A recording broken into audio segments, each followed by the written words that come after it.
Hey guys, welcome to part 1 of What If Naruto Changed His Identity. If you enjoy the video then like, share and subscribe and also comment your thoughts as it inspires me to make more such videos, and remember to check out my playlist section for other interesting stories. So let's get started. Chapter 1. Get out of here, freak. Naruto gazed at the librarian with a detached look on his face. This sort of behavior from the villagers was nothing new. For his entire 7-year life he had known only apathy at best and outright scorn at worst from the villagers in Konoha. Naruto sighed and placed the book down as he left to exit the library, knowing that there was no way he would convince the librarian to let him stay and read. For the last year, Naruto had taken to sneaking into the library so he could read the academy books that were supposed to be issued to him. Surprise, surprise, the books he received were in horrible condition and contained information that he suspected was false. As he walked down the street he ignored the glares of the people and said to himself, "Damn, not even 5 minutes this time." Indeed, yesterday night he was able to spend almost an hour hiding deep in the shelves. Lately, Naruto has been trying to master his first jutsu, the henge. He knew that once he had mastered this jutsu, his stealth incursions into the library would be much more effective, at least on the civilian librarians. He was hoping to get more clarification on how the henge worked other than making the ram hand seal, channeling chakra, and imagining what to look like. Oh well, just practice, practice, practice, I guess. Naruto said to himself. -1. Henge, Naruto shouted. As he looked down into the pond's edge he saw himself staring back. Nothing had happened. Damn it, what the heck am I doing wrong? Naruto thought frustratingly. For the last few hours Naruto had been practicing in the forest outskirts of Konoha. As evidenced, the training had been less than fruitful, a lot less fruitful. As this was his first jutsu, it was not just a matter of figuring out the eccentricities of this jutsu, it was learning how to do jutsu period. He knew he had the hand seal down perfectly, as he had badgered the old man Hokage to make sure all of his hand seals were as perfect as could be. He knew he could channel chakra, as evidenced by the blue hue that appeared when he really tried. By process of elimination that must leave the mental aspect.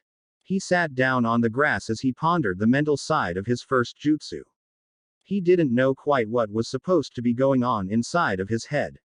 He had tried imagining everything from different hair colors to complete body changes, but none of them had worked. Okay. Think. It has to be about more than just imagination, there's something I'm missing or just overlooking. Okay. Let's think about it like this, he thought, coming up with what he hoped was something new. I'm looking for a way to change my appearance. The hand seal and the chakra are the physical requirements and the imagination is the mental requirement. So, maybe I'm looking for a way to connect the physical and mental. He theorized. But what the hell could that be? Ag, I can't give up. I won't give up. Naruto yelled, determined. Like the old man says, I just need the will of fire. He paused and thought about that for a minute. Could it be that simple? He said to himself. Was willpower the only thing missing in the equation? Willpower may be a simple concept, but put into practice it was anything but. At that point Naruto knew what he had to do. He had to decide what he wanted, what he needed. He knew that this was the first true step into the world of ninja. He needed the change, he needed to hide himself, he needed to disappear if he had any chance at succeeding in this village. He imagined his face, his hair, his body, what he had spent every day dreaming of what he could look like. Not hot or cute or even noticeable. No, he needed to be common, plain, forgettable. He needed it more than anything else. He subconsciously felt his hands form into the ram hand seal, felt his chakra stir, and said with a calm voice, henge. He used the word as a trigger and forced his body to take the form willed it to. He had no need to look at the water, he knew he had done it. -1. Naruto spent the next week refining his first jutsu and began to make a mental list of the things to do with his newfound disguise. He knew that this was going to open new doors for him. First of all, he could finally be able to get a library card and check out books, he just had to be careful about only going there when there were civilians manning the desk. He was unsure of the skill level other ninja would have to be in order to detect him. Another thing he was looking forward to was buying any food for their real price. Although Naruto had truly loved ramen to begin with, eating it at every meal simply because it was cheap was getting annoying. There was also one other item on the list that he was both looking forward to and fearing. Now that he had a way to disguise himself, perhaps he could come up with a way to find out why he was hated. Ever since he had observed other children, he knew that no one else was treated like he was. Every adult he had encountered so far had known the reason and not a single one would tell him. He had begged the Hokage and the Ichirakus over and over to tell him why, but they refused every time. Naruto already had a rough idea of how to get some answers: find some drunk people, pretend he was a traveler, and buy one of them a drink in order to get some answers. He had encountered drunks from time to time and preferred to avoid them, but the closest that anyone had come to telling him why he was hated was when they were drunk. Unfortunately, they were always silenced either by friends and even once by an Anbu before they could reveal the reason. Well, that was for later. For now, he decided to do some preparation. After living in Konoha as Uzumaki Naruto, he knew that he wanted life under Henge to be as safe as possible. One of the things he had come up for now was to watch other academy students so that he could impersonate them without raising any suspicion. He knew that if word got out that Uzumaki Naruto was wandering around under a henge, things would get much more difficult. In fact, now that he thought about it, he would never let anyone know that he could do the henge, not even his teachers. -1. Tonight was the night. Tonight he was going to find out why he was hated. Naruto was very nervous as he ate his late dinner, rice and sautéed vegetables. As a result of free access to most of the library, he had been able to research what sorts of food he should be eating for trying to be a ninja. While he knew he needed more protein, even more than that he needed the vitamins and minerals that fruits and vegetables provided. Thanks to the better prices, he was able to get some sauces and spices in order to make them taste better, if only slightly. Naruto knew that a lot of kids would love to be in his situation, being able to eat whatever he wanted, but he also knew that he would have to be responsible for making a proper diet for himself. He cleaned his dishes in the sink and locked up as he left his apartment. He had scouted the bars earlier in the week and had finally decided on a bar to try his plan on. He had decided to go to a more lower-end civilian district as to avoid any ninjas that may silence any loose lips and to try and go around midnight, so the drinkers would be drunk enough. He had chosen today because he had observed a caravan of merchants entering the village earlier this morning. As he neared the bar, he ducked into an alley to apply the henge. He tried to make the clothing as close to a lesser-end traveling merchant as possible. After a deep breath, he opened the door of the bar and walked in. The bar was roughly a third full and the mood seemed to be winding down. Naruto looked around for a man drinking alone. He spotted one sitting at the end of the bar, away from the bartender. He approached the man and sat next to him. "Man, what a city you got here," Naruto said to the man. "Huh." The drunken man replied. "What I mean. This is my first time seeing a ninja village. Usually I just travel to poor little towns who seem scared stiff of bandit attacks. Here, nobody even has the slightest fear." Naruto had tried. "Oh yeah, bandits piss themselves if they even dream of a ninja," the man said. "But I'm curious about something. There was some kid being bullied by some adults. I felt so bad for him, but my boss told me not to interfere." Naruto decided to try. "Huh, we don't hurt kids here. Are you sure it wasn't some ninja instructors training their students? Some of that stuff looks kinda bad sometimes." "No, it was on the side of the street, although the kid was wearing an ugly orange jumpsuit and." "Oh, him, the monster," the man murmured. "Yeah, don't worry about him." "Monster? What do you mean?" Naruto probed. "Don't worry about it, just try to avoid that kid from now on." "What do you want?" a voice interrupted them said. Naruto looked up and saw the bartender looking at him expecting a drink order. Naruto quickly remembered where he was and replied, "A bottle of rice country sake please." The bartender walked over a bit and pulled a bottle and a cup from underneath the bar. 250 ryo, he grunted.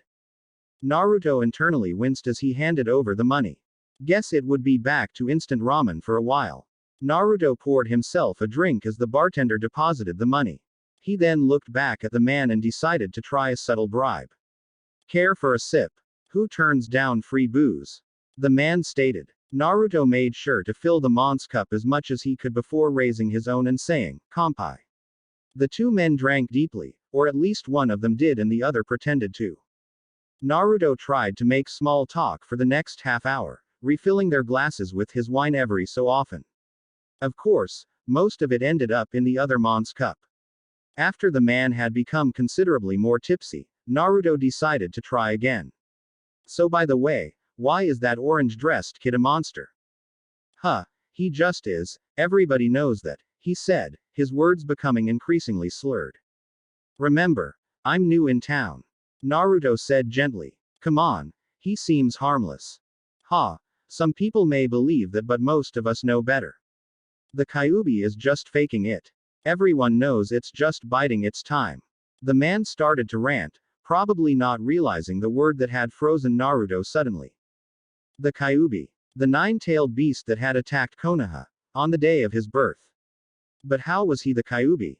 Naruto tried to get his head back together so he could get some more information. Fortunately, the small amount of sake in his system was keeping him from truly freaking out yet.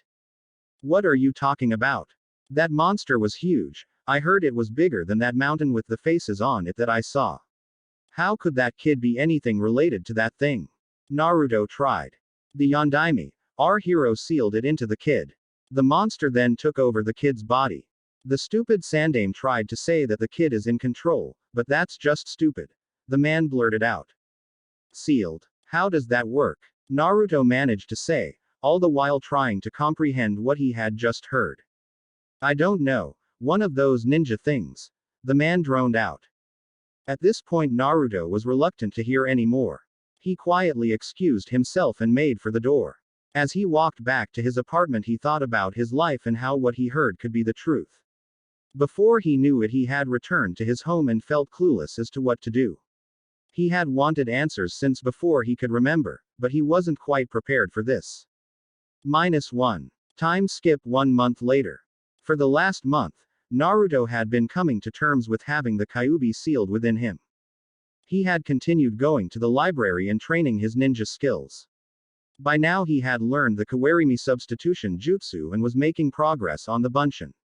He had theorized that since the Kyuubi was sealed within him, that is why he had such abundant chakra, meaning that control would be a lifelong problem for him. He had researched chakra control techniques, but they were a problem of their own. Unfortunately, the control techniques he had access to were for academy-level students. Which meant that they were designed for people with both low control and low chakra reserves. For someone like him with obscenely high reserves and an inverse level of control, they would not work. Naruto suspected that it was unlikely that Konoha had any control techniques anywhere for him and that he would be forced to create his own for now. He knew that the purpose of chakra control training was to learn how to use specific amounts at a time so that he could gauge how much was needed for later jutsu. Unfortunately, he had yet to find a useful way of getting an initial starting point for his chakra. Right now his chakra had two settings, on and off. In between his training and studying, he had tried to remain on his best behavior around other people. After giving it some thought, he decided to try and show the people one-on-one that he was not the Kyuubi. To that end, he had tried a variety of ways to get people's attention in a positive way. For a while he had tried doing chores for the elderly, but they took to his free labor in a suspicious way. He thought that he had been getting through to one old lady that he was just trying to help, and she seemed to appreciate his work. But after doing yard work for her for 3 weeks, he asked if he could use her bathroom. The look on her face told him her answer. When he stopped doing free yard work for her, she seemed to spread rumors about him and make it seem like he owed her more work. As if the privilege of working for her was more than the work itself was worth. He tried helping other kids with their homework as well. Now that he was getting access to helpful information, his true intelligence was winning out. He quickly seemed to rise to the top of the class, or at least he would have if his instructors hadn't failed him for cheating. After all, according to them, it was the only way someone like him could pass.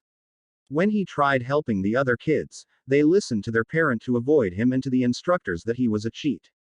In the end, it seemed that there was no generation in Konoha that was willing to give him a fair shake. At this point, Naruto was running out positive energy in which to keep himself going. It was at this point that he decided to pay a visit to the old man, to see what wisdom he could give. -1. Naruto. How are you doing? I hear that your academy studies are suffer even more than normal, the Sandame started. Actually, I've been doing better. Probably one of the best in my class. The stupid instructors just say I'm cheating, but can't figure out how. Naruto explained calmly. Now Naruto, why would they do that? The Sandame replied in a placating manner. Maybe because they hate the Kyuubi. Naruto said, looking forward to seeing the old mont's reaction. He wasn't disappointed. The Sandame, who had been multitasking between talking to Naruto, doing his endless paperwork, and drinking his tea. At that particular moment, he was doing the latter. The sputtered his tea all over his completed paperwork, ruining the last hour's work. The paperwork mattered little at this moment as the Sandame stared at Naruto with a shocked expression. How? The Sandame started, unable to complete his sentence. Did you really expect that an entire village would be able to keep the secret for my entire life? Naruto said to the Sandame, with an evenness to his voice that even he couldn't believe he was able to produce. Naruto. The Sandame began. Tell me the truth of what happened. It's more than likely that the version I know is tainted with hatred and lacking detail. Naruto said with the same even voice. -1. The Sandame sat and stared at Naruto. He knew this day would eventually come, but was unprepared for it to happen this soon. He thought of the lies he could tell, any way to make Naruto forget what he had already learned, but knew it was hopeless. Naruto was right. Only the truth could be told now. Anything else would only lead to misery. Anbu. Secure the room. The Kyuubi is one of the 9 Biju, the tailed beasts of legend. They are beings composed of Yuki, demon energy, the Sandame began. Energy, regardless of the form, cannot be created or destroyed. Due to this, the Biju are immortal. Anytime throughout history when a Biju is defeated, they will eventually reform back into their previous forms. The only way to get any reprieve from them is to seal them. Some of the weaker Biju, meaning the ones with fewer tails, can be sealed into inanimate object for a time, but will eventually escape. The stronger ones, meaning the ones with more tails, would escape almost instantly. The only way to seal them for any real time is to seal them in humans, the Sandame said with disdain in his voice. He kept his eyes on Naruto as he said this, but was only mildly surprised when Naruto neither said nothing nor reacted. He continued on, unfortunately, you can't just place a Biju in any human, its Yuki is too corrosive for just anyone to handle. To handle a Biju being placed in a human body, the body needs to be young. The child must also have a strong chakra capacity, so that their bodies can adapt to the corrosive nature of the energy. However, that fact often creates problems of its own. What do you mean, problems? Naruto finally said. The Sandame turned his head to a map along the wall and stared. The Yuki of the Biju will always leak out of the seal, mingling with the container's own chakra. This makes the container inherently more powerful. More importantly, these beings sometimes are able to find ways to channel the Biju's Yuki using their own bodies as a focus. The Sandame looked at Naruto and saw him trying to come to terms with what he was saying. Naruto certainly isn't as stupid as the academy claims, he thought. But he's not quite there yet. The Sandame decided to just come out and say it. Other countries have sealed Bijus into children in hopes of creating human weapons to be used in war. These beings are called Jinchuriki, meaning the power of sacrifice. Naruto looked stricken as he said this. He looked to be fighting a terrible battle within his own mind as he contemplated what he had just said. Is that why I was? Naruto began. No. The Sandame stated decisively. Konoha is the only village that has not done this, and it will remain that way as long as I can help it. The Kyuubi was sealed inside of you because there was no other way to stop its rampage. If it hadn't been sealed, Konoha would have been completely destroyed. The Sandame continued. Then why do the people hate me so much? Naruto pleaded with him. Because they are stupid, ignorant, and naive. They don't know any better. Fuinjutsu is one of the most complicated ninja branches, only the smartest and most advanced ninjas know more than the basics. They don't understand what happened to the Kyuubi other than it is now inside of you. No matter how much I tried to tell them, they couldn't understand. In the end, all I could do was wrap up all knowledge of this matter as an S-class secret. If anyone talks about this matter, they forfeit their lives. On that matter, who told you? The Sandaime asked, looking for an outlet to the emotions he was feeling. Some drunk. Naruto replied, I told him I was new in town, bought him drinks, and kept pestering him about the kid in orange. The Sandaime stared at him as worked out how Naruto had learned the truth. Wait, does this mean that you drank too? The Sandaime accused him. Well, it helped numb the truth a bit. Naruto replied with a slight grin. There's one more thing that I wanted to ask you about while you're in a truth-telling mood, however. Naruto said, his face once more becoming completely serious. Who are my parents? The Sandaime winced as he heard this and said, I told you before, they're dead. He watched as Naruto's face remained the same. Naruto stilled for a moment before replying, you know, back when I was living at the orphanage, the others had a saying. If they tell you your parents are dead and give you their names, it means they're dead and you're an orphan. If they tell you your parents are dead and don't give you their names, it means they're alive and you're abandoned. Naruto said with a sad tone. Now that I know why I'm hated by the villagers, can you really keep saying that my nameless parents are really dead? The Sandaime was stricken by this. Is this what Naruto has believed ever since finding the truth? Does he believe that his parents abandoned him the moment the Kyuubi was placed inside of him? He didn't want to tell Naruto the truth this early, but it was the only way to stop this kind of thinking. It's the only way. Your mother's name was Uzumaki Kushina, the previous container of the Kyuubi, the Sandaime stated eventually. When she was pregnant with you, the seal weakened and the Kyuubi escaped, killing her. I'm the reason. Naruto began. No. Again. No, Naruto.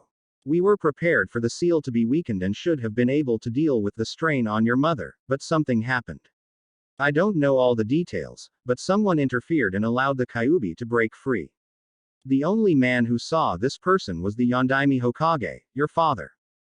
My father, the Yondaime. Naruto, completely shocked at this revelation. Why would he? I mean why? Fortunately the Sandaime got the gist of what he was saying. Your father trusted a terrible burden to you. The Kyuubi is the strongest Biju and couldn't be sealed into just anyone. You are at least the third Uzumaki to hold the Kyuubi. Quite frankly, I don't know if many other lines would be strong enough to handle the strain of the strongest Biju. The one true regret I have is that we couldn't keep the secret of the Biju's placement in you. What do you mean? I thought you declared it an S-class secret. Naruto said confused. Your mother and her great-aunt both held the Kyuubi since almost the founding of Konoha. When the Kyuubi was first captured by the Shodaime Hokage, he was able to seal it in secret. When I oversaw the transfer of the Kyuubi to your mother, again we were able to do it in secret. Both of them lived their lives with only a handful of people knowing the truth, and each one of them understood what it truly meant.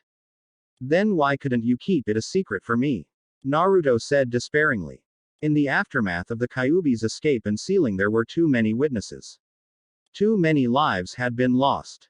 The truth spread like wildfire and everyone looking for someone to blame for the losses found a target.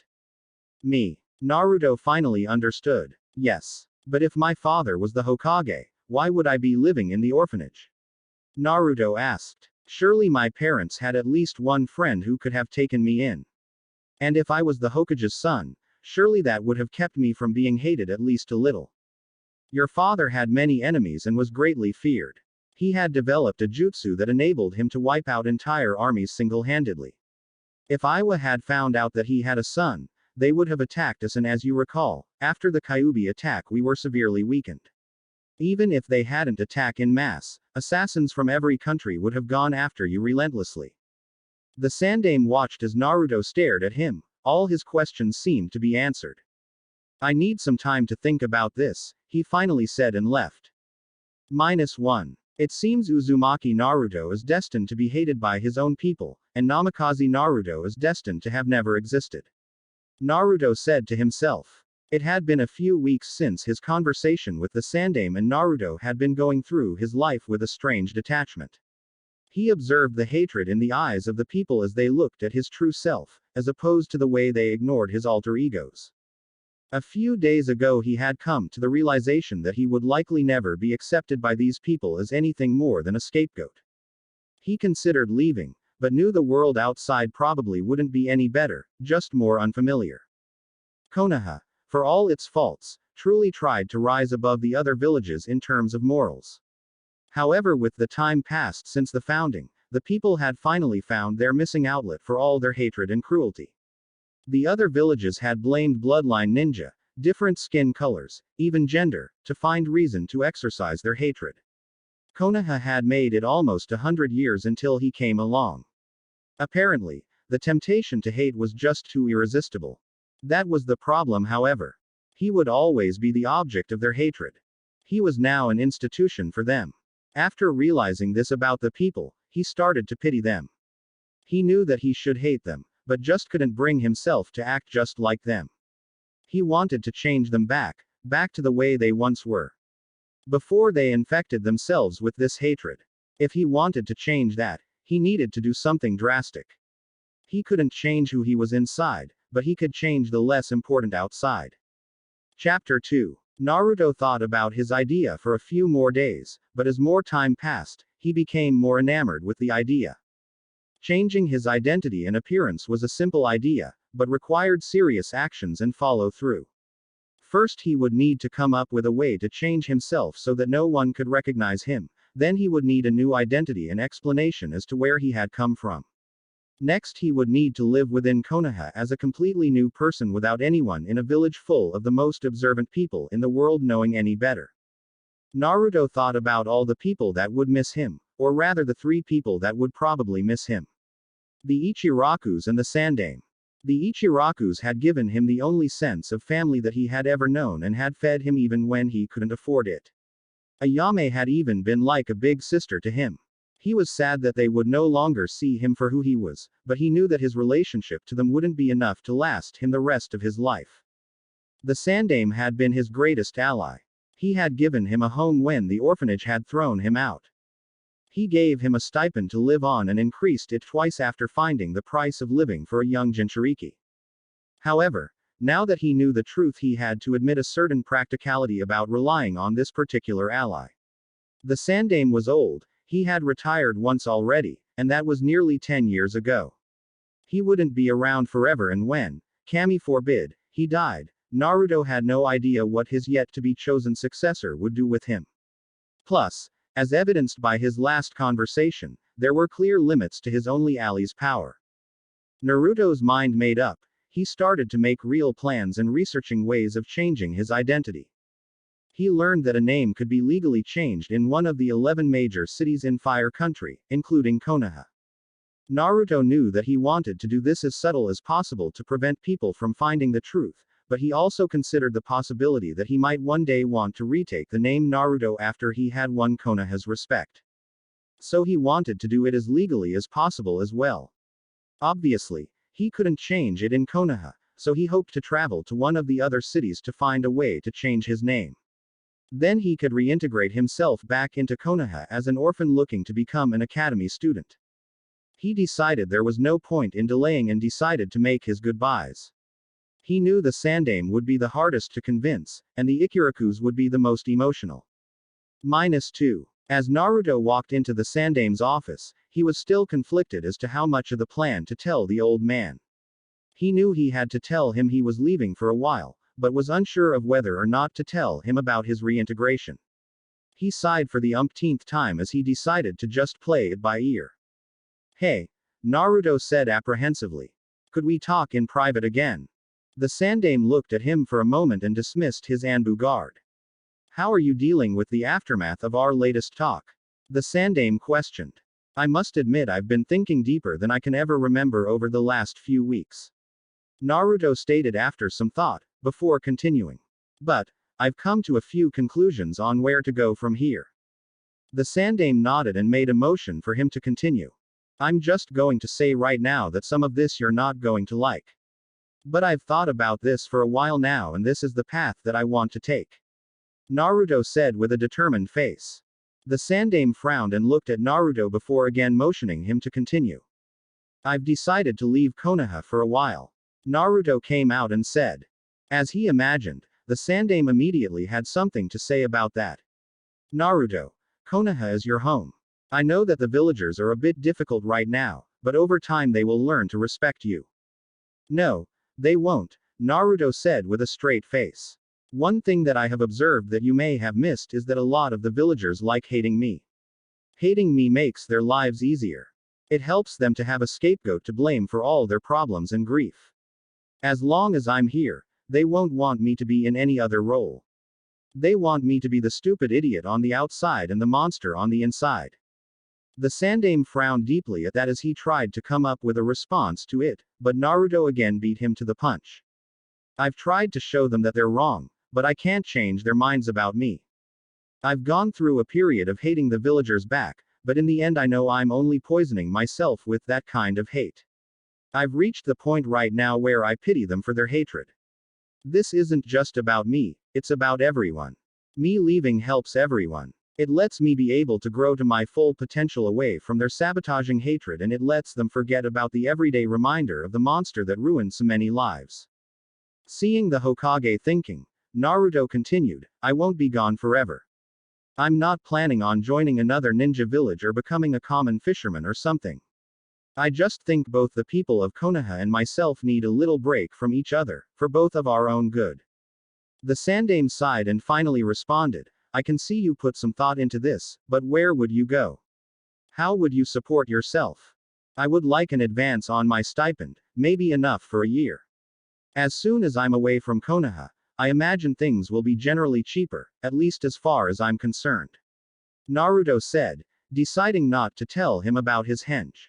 After that, I'm sure I can learn to fend for myself in the wild or at least find some part-time jobs as I travel. It's dangerous out there, Naruto. The Sandaime intervened. There are hundreds of bandit groups wandering around Fire Country alone. I do have some ninja training, obviously not enough to fight an entire group of bandits, but I know enough to be able to get away from them easily enough.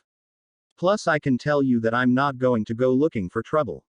I'll keep my head down, and if I do leave the country, I will only travel to places without ninja villages. I was thinking maybe Hot Springs Country or Tea Country. The Sandaime nodded as he knew both of those countries to be bordering Fire Country and relatively peaceful. Alright, I can see you've thought about this, and I realize that you may have a point as to how the village has become a bit too used to hating you. Very well, if you promise to return within 4 years, I will let you leave and give you your advance. Thanks, I know that was hard for you to say, Naruto said as he made to leave. And Naruto, the Hokage added. Naruto turned and looked at him. I'm very proud of the way you feel about the village. If the villagers had your maturity about the situation, none of this would be necessary. The Hokage said this as he looked proudly at Naruto. -2. The Ichirakus were easier but much more emotional. They were both sad to see him leave, but upon finding out he knew the reason for his treatment within the village, they understood. Naruto picked up his money and birth certificate at the end of the week and said his goodbyes to the 3 people that would miss him as he left Konoha for the first time. Destination number 1. Fire Country capital, to change his identity. -2. The next day, Naruto decided to take a rather straight road to the Fire Country capital, deciding on using one of the main road at an easy pace, relying on being well rested to be able to escape from any dangers along the road. Although, he was already reconsidering this plan, as he had passed many groups of people traveling to and from Konoha, who had expressed interest as to why a child was traveling alone. Naruto had hanged for each group after the first group had recognized him. Fortunately that run-in was close enough to Konoha that it wasn't completely unusual to see him there. He knew that he could probably make it to the capital much faster if he tried tree hopping, a popular ninja way of travel. However, he was still very inexperienced and knew that if he had a serious accident, he would be completely at the mercy of the wild. So he kept to the main road. As he traveled, he rethought his plan on how changing his identity would go. He knew that changing your name was a fairly straightforward process, but suspected he would have to cut some corners in doing so. He hoped that he could use the henge to convince the bureaucrats to do a simple change, but suspected he might have to use some of his money for a bribe. He also thought about what name he wanted to be known by for the next decade. He knew that he couldn't choose a name that was too ostentatious, but he would like to have one that he could be comfortable with. In the end, he decided his first name would be Sakumo, after a strong and loyal Konoha ninja. His family name would be Hayashi, just a common name that sounded good with Sakumo. Sakumo Hayashi. -2. After a week of travel, Naruto arrived in the Fire Country capital. The first thing he observed, this was one huge city. Indeed, the capital was the biggest city in Fire Country. Naruto decided to first find a cheap, but safe place for him to stay for the next few days while he figured out how to change his name. He scouted the inns and motels before finding the eighth one acceptable. 250 ryo a day for however long he stayed. It was a bit run down, but in a safe neighborhood. He would keep his important items on his person, so really he just needed a safe place to sleep. He found a few cans in the trash and hooked them up to the window and door with a few pieces of string in order to form a crude security alarm to wake him up for trouble. Satisfied with the work he had done, he decided to use the rest of the day to at least find and scout out the government buildings that would be able to provide the services he needed. It took some doing, as the city was completely new to him, but he thought he found the government building where non-criminal legal matters were handled. Being that it was evening by now, he decided to spend the next few hours just wandering around the city and seeing the sights. -2. The next morning, Naruto walked into the government building under a henge. He had chosen to look like an ordinary 25-year-old man. He walked up to the counter and asked the receptionist, "Hello, I'd like to inquire what is involved in legally changing a name." The receptionist looked at him with a bored expression and handed him a series of documents from a drawer inside the desk. Complete Forms 21-5.1 through 21-5.3. Provide proof of current identity, pay the 800 ryo fee, and wait 5 business days for new identity paperwork. She said with a bored tone. Naruto looked at her with an expecting look. He had been expecting questions regarding why he wanted to change his name, proof that he wasn't a criminal on the run, or other things like that. He continued, "Is there anything?" The receptionist looked at him with an annoyed expression and repeated, "Complete Forms 21-5.1 through 21-5.3. Provide proof of current identity, pay the 800 ryo fee, and wait 5 business days for new identity paperwork." "Ah, sure, I'll fill these out and get them back to you," Naruto said, taking the paperwork and going over to a chair to fill out the form. 20 minutes later he was out the door. Well, that was easier than I imagined it would ever be, he thought. Indeed, he had come up with half a dozen plans ranging from convincing her that he was running from an abusive home, to he was a father looking to change his adopted son's name. He wasn't expecting routine bureaucratic paperwork. -2. Naruto spent the next week in the travel section of the library looking into different places in Fire Country he might consider visiting before returning to Konoha. He saw that most of the places could wait until he was an adult, but one place he did want to try and visit was Fire Temple. As he left the library to pick up his new identity, he pondered if there would be any of the hidden surprises that he had originally expected. But as he again walked out of the government building, he was gladdened and a bit disappointed to find a reissued birth certificate for Sakumo Hayashi. Oh well. Next stop, Fire Temple. -2. As he climbed the thousands of steps to get to the top of the mountain, where Fire Temple rested, he considered what he would say when he got there. He knew that the monks that lived here were close to ninjas in the way they trained and would probably not be fooled with a simple henge. He had tentatively decided to go with the truth for the most part, and hoped that they could understand his plan. Naruto finally reached the top and saw the gates guarded by 2 strong-looking monks. As he approached them, the one on the left motioned him to halt and said, "Young child, why have you come here?" Naruto thought things over once more and replied, "I'm here to ask the monks for help." Both the monks looked at him suspiciously and were about to ask for more detail when the gate opened from behind them. An old monk appeared followed by a collection of other monks. The guards immediately bowed and greeted the old man. "Master Mutaito." The elder looked at the 2 guards before looking at Naruto and narrowed his eyes. "I have sensed a great evil approaching, but all I see is a boy. Who are you?" The guards and the monks behind him readied their weapons as Naruto gulped and responded. "I am Uzumaki Naruto from the village of Konoha and I have come to ask for your help." An Uzumaki. The elder replied. I doubt this very much. The Uzumakis were once a great clan known for fuinjutsu, longevity, and most notably, red hair. Who are you really and why do I sense great evil within you? The strong monks guarding the gate grew even more agitated at his words. Naruto panicked a bit as he decided to go with the full truth, hoping the monks would act more like, well, monks. I'm the Kyuubi Jinchuriki. As for being an Uzumaki, well, that's what the Sandaime calls me anyway. The elder widened his eyes at the mention of the word Jinchuriki before nodding his head and motioned his men to stand down. Very well. You may enter and state your plea. With this he turned and walked back to the temple within the gates. Naruto stood shocked for a few moments before taking a deep breath and following. He walked past the still on guard monks and tried to look more confident than he was. As he followed the elder monk, he observed his surroundings with a bit of awe. He thought internally that if he wasn't so scared, he probably would be even more impressed with the architecture and ambiance. Naruto followed the elder to one of the smaller buildings and was led to a room that looked like a monk's version of a lounge. It had pillows to kneel on, with a small table to drink tea off of. The elder motioned him to sit as he took a seat himself. Tea was served by a boy only a few years older than himself. The elder took a sip of the tea before saying, I will now hear what you have to request. Naruto, still rattled by the treatment so far, tried to summon his courage to forge ahead. I mean. The monk looked at him before sighing and said more calmly. Take a moment to collect yourself. Drink your tea. Naruto, grateful for the slightest bit of compassion, did just that. After a minute of calming down he tried again. I would like your help to try and change Konoha and my own situation for the better.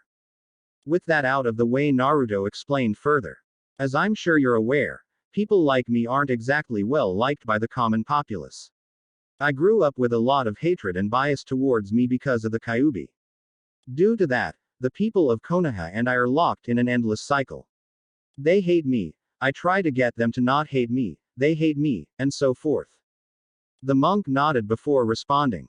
Well, I can understand now why I felt such evil from you, and while I am sorry for the way you were treated, I don't see what I can do for you. Naruto smiled before continuing. I convinced the Hokage to allow me to leave Konoha for a few years to give both the villagers and myself a break from each other. He said that as long as I return before I'm due to become a ninja I can leave Konoha.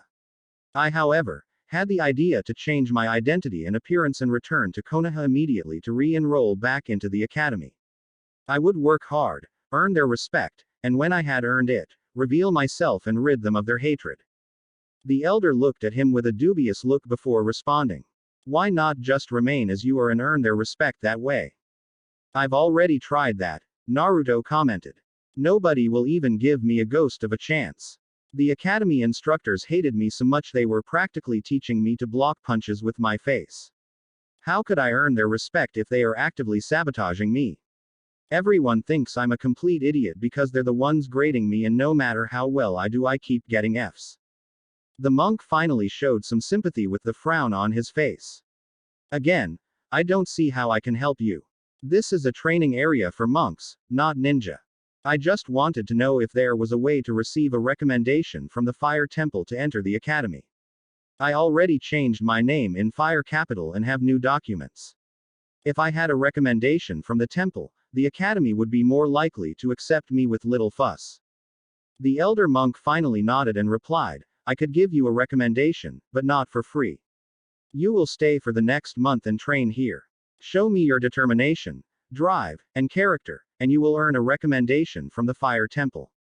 Naruto's face went from hopeful to saddened and eventually to determined when he heard what the elder had said. He immediately responded, of course, I won't let you down. This is the path I decided and I won't back down until you can see my will of fire. The monk nodded before asking one of his attendants to prepare a bed for Naruto. -2. 1 week later. Naruto awoke early in the morning. One bad thing about training with these monks is the hours they kept. They awoke before the sun rose and accepted no sleeping in. Naruto yawned before getting dressed and preparing for the day. He knew he had to prove that he was worthy of a recommendation. Naruto spent the next few hours doing his assigned chores of gathering water from the river down in the valley, carrying it up the stairs with some of the other monks, and cleaning the floor of the dojo. After that, it was time for his chakra control training, one area that he had been failing in rather tragically. As he walked to the instructor's chambers, he was stopped by one of the more experienced monks, Shiraku. Naruto, please wait, I know that you are having a bit of difficulty with the chakra control training and was wondering if I might be able to assist. Naruto looked at him and replied, any help you can give would be appreciated, but I think the problem is that I need different exercises to start with and I have no clue as to what they should be. Shiraku smiled, I believe I have found one that may suit you. Tell the instructor where you are going and meet me down by the river in clothes you can swim in. Thank you Shiraku-sensei, I'll be there in a few minutes. Naruto practically shouted as he ran to tell the instructor where he was going. -2. Naruto ran down the steps of the mountain and ran to the river looking for Shiraku. He spotted him a short distance away and ran to him. I'm here sensei, what do you have in mind? Shiraku smiled at him and said, this is a common skill among ninja that I think you will be able to perform already. It is called water walking. The ability to walk on the surface of the water by expelling chakra from the bottom of your feet. Walking on water. That's possible. Naruto thought excitedly. I'm going to learn that. Yes Naruto. In fact, I believe you will get the skill on the first try. Observe. With that, Shiraku made the ram seal and walked out onto the river. Wow. Naruto said. Try it Naruto. Channel chakra from your feet and walk out here. Naruto made the ram seal, concentrated his willpower and produced an impressive amount of visual chakra, focused it on his feet and walked out. To his immense surprise, he stayed on the surface instead of falling in. He had expected that it would take at least a few tries before he got it, like learning the jutsus before. Wow, that was easier than I thought it would be. Naruto said excitedly.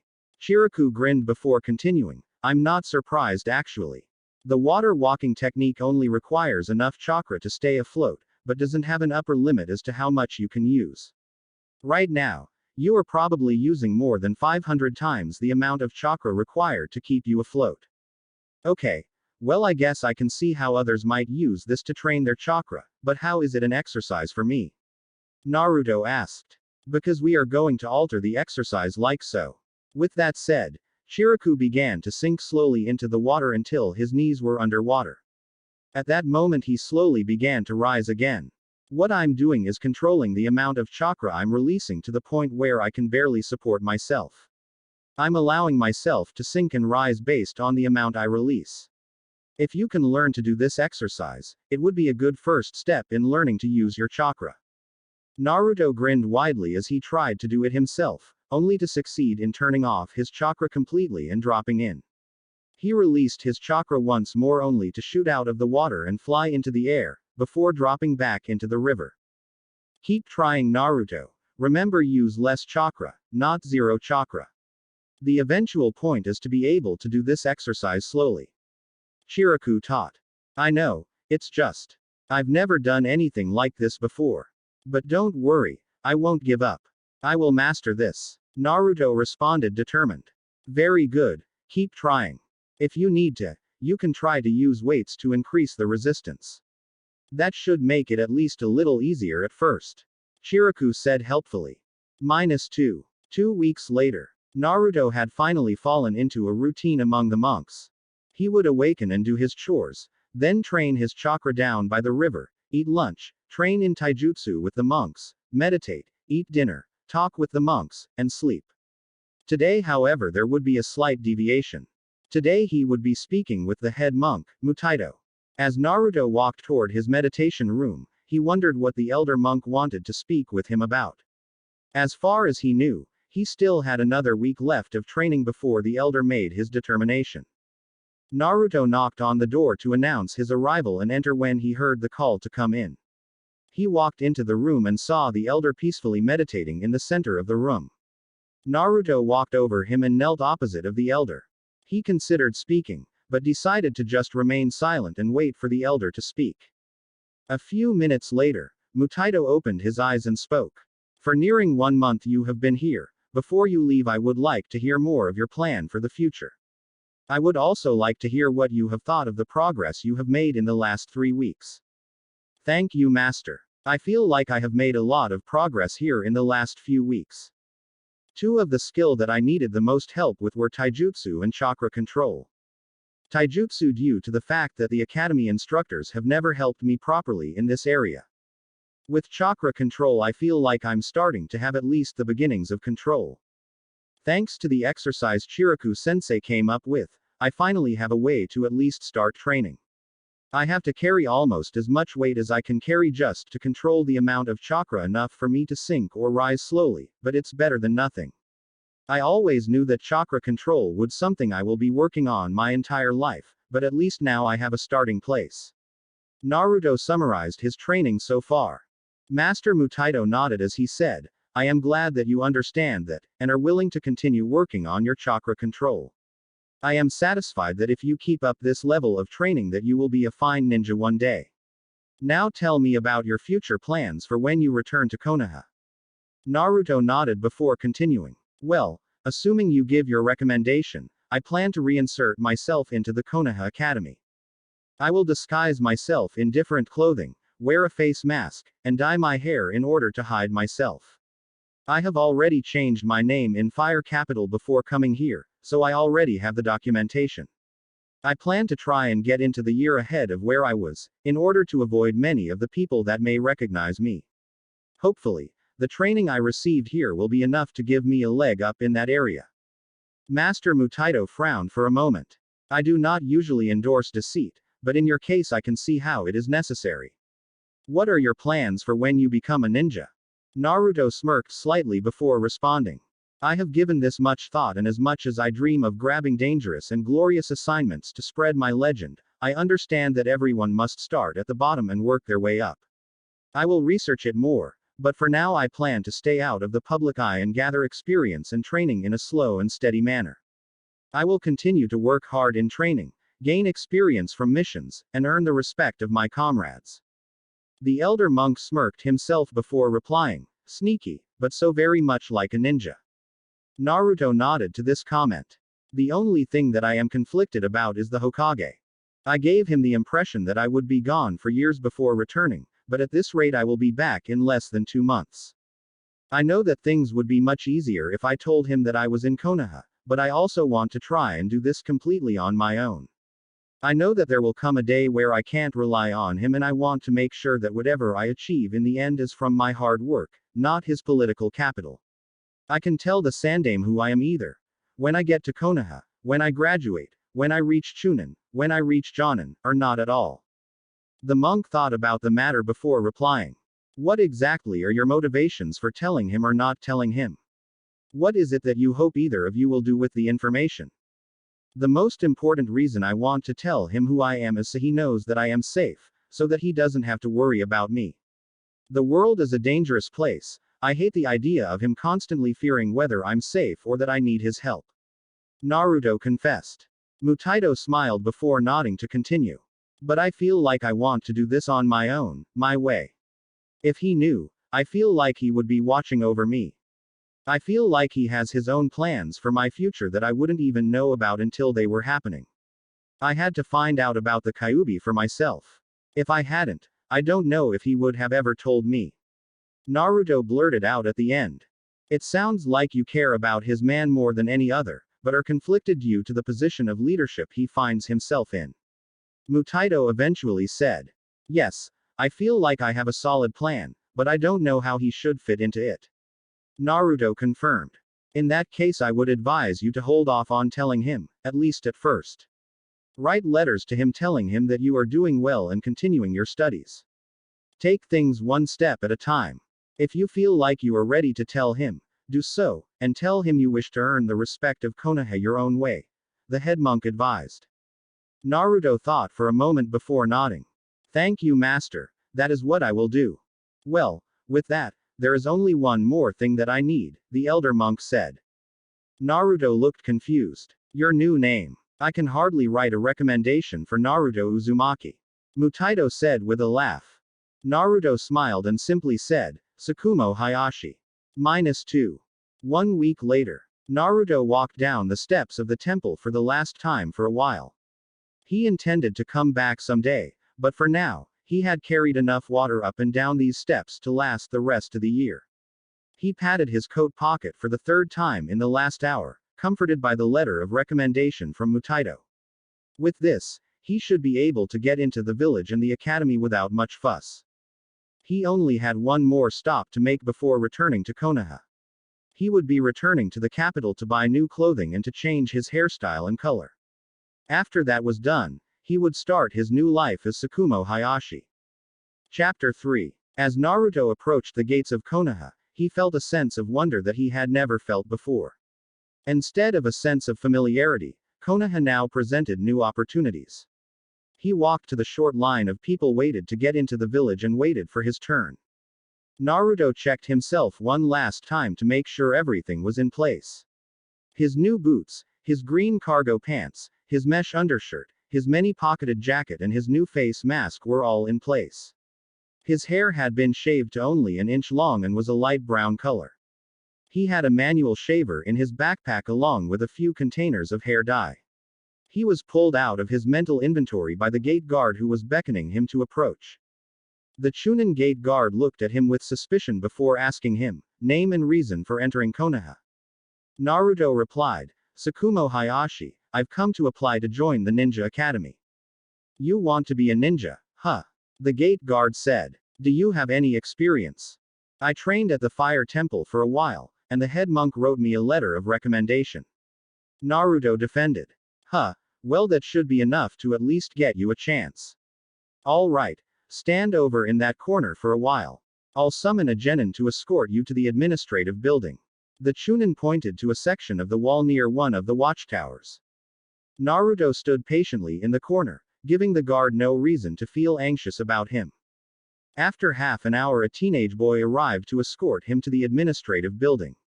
The teenager grunted for him to follow and remained silent as he led him through the village. After arriving at the administrative building, Naruto went through the security checkpoint after a pair of guards searched his person and belongings. He was then escorted to the third floor where the genin spoke to the paper pusher before leaving. The bureaucrat looked at Naruto for a moment before pulling out the necessary paperwork to begin the process of accepting a new villager to Konoha. I'm told that you wanted to join the Konoha Ninja Academy to become a Konoha Ninja. You should know that we receive many people that say they wish training from us and we have a low acceptance rate for non-villagers. Also, you should know that should you succeed in being placed in the academy, you will be automatically entered into a contract upon completion. Before we begin the process, do you have anything add? Naruto looked at her before nodding. I have a letter of recommendation, should I give that to you now? She looked at Naruto for a second before replying, we will deal with that later, but for future reference, who is the recommendation from? Master Mutaito of the Fire Temple. Naruto stated proudly. She blinked, looking surprised at that remark. Well, that is impressive. Anyway, shall we begin? Name and age. Tsukumo Hayashi. 8 years old. Naruto replied. Do you have parental consent to apply for ninja training? I'm an orphan, ma'am. Here is my birth certificate. He handed his paperwork over to the woman. I see. Do you have the means to support yourself while training at the academy? We do not offer stipends to non-Konoha natives. The woman probed. I should have enough money if I live frugally. If not, are there any part-time jobs available for people of my age? Naruto asked. You would need to take that up with the employers themselves. Very well. Please describe your current skill level. Naruto smiled, thankful to be moving on. I trained in taijutsu at the Fire Temple. I have studied Konoha history from available texts, and I have researched ninja life from whatever books I have been able to get. I also know the henge and kawarimi jutsus. The woman's eyes widened at that last remark. I see. Could you please henge into the Hokage then? Naruto was about to make the sign when he paused for a minute. Then came to a realization before replying, I would, but I'm not sure what the Hokage looks like. Could I henge into you instead? The woman paused before nodding. Go ahead. Naruto studied the woman before concentrating and muttering, henge. He felt himself change to look like the woman. The paper pusher nodded before making a note on her paper. Good, that would actually place you ahead of where your age group is supposed to be. The Konoha Academy is a 5-year program. Children usually begin around age 7 or 8 and complete around age 12 or 13. With your skill level 1 will recommend putting you in year 2. The academy instructors can decide whether to move you up or down based on a closer evaluation of your academic level. She filled out more of the paperwork before handing him 2 sets papers. Here are your temporary citizenship papers and admission paperwork for the academy. Please present yourself to the academy tomorrow morning and they will take you from there. Please carry your temporary citizenship papers everywhere and return here in 1 month to pick up more permanent papers. I will inform the academy to tell you when they are ready. Do you have any questions? Naruto nodded. Could you direct me to an area where I could rent a low-income apartment? The woman paused before answering. How inexpensive are you looking for? Naruto, who had lived in the cheapest area prior to this, knew exactly where to search anyway, but decided to get directions there anyway to avoid suspicion. I'll start with the cheapest area. If I need more than that, I'll deal with it later. The woman nodded before giving him directions to where he had lived ever since leaving the orphanage. -3. It was a sunny afternoon by the time Naruto got out of his meeting. As he walked down the street toward his old neighborhood, he stopped by a dango stand to get a few sticks for lunch. He ate as he walked casually down the street thinking, stage 3 complete. Indeed, he had changed his name, received a recommendation, and now been accepted into Konoha and the academy. Now it was time for the most dangerous step, re-enrolling in the academy. If there was a place that he was likely to be discovered, it was in the place with ninja instructors that could recognize him. He hoped the fact that he had gotten into the year above would help him avoid his previous instructors. As he entered into his old neighborhood, he decided to start looking for an apartment. He knew that his former apartment would probably be the cheapest, if only due to the fact that it had a monster living within. But that was only if the building manager knew that he knew that was the case. Naruto decided to go there first, just to see how much the landlord would try to gouge him. Naruto would then look at a couple other places, hear the rumor of the monster living there, and confront the bastard, if only to make sure he got a fair price on the rent. As he entered the lobby of the building, he saw his landlord, the fat tub of lard, sitting at his desk stuffing his face. Naruto wiped the look of disgust from his face before deciding to get it over with. Hey, I'm looking for a 1-bedroom apartment, how much are the ones here? The landlord, Fukoshi, stared at him before looking at him with a greedy expression. We have some of the best 1-bedrooms available for the low price of 5,000 ryo a month. Despite the fact that it was a lower price than his old apartment, Naruto knew it was still highway robbery for this part of town. Putting that aside for now, he replied, can I take a look at one of your apartments?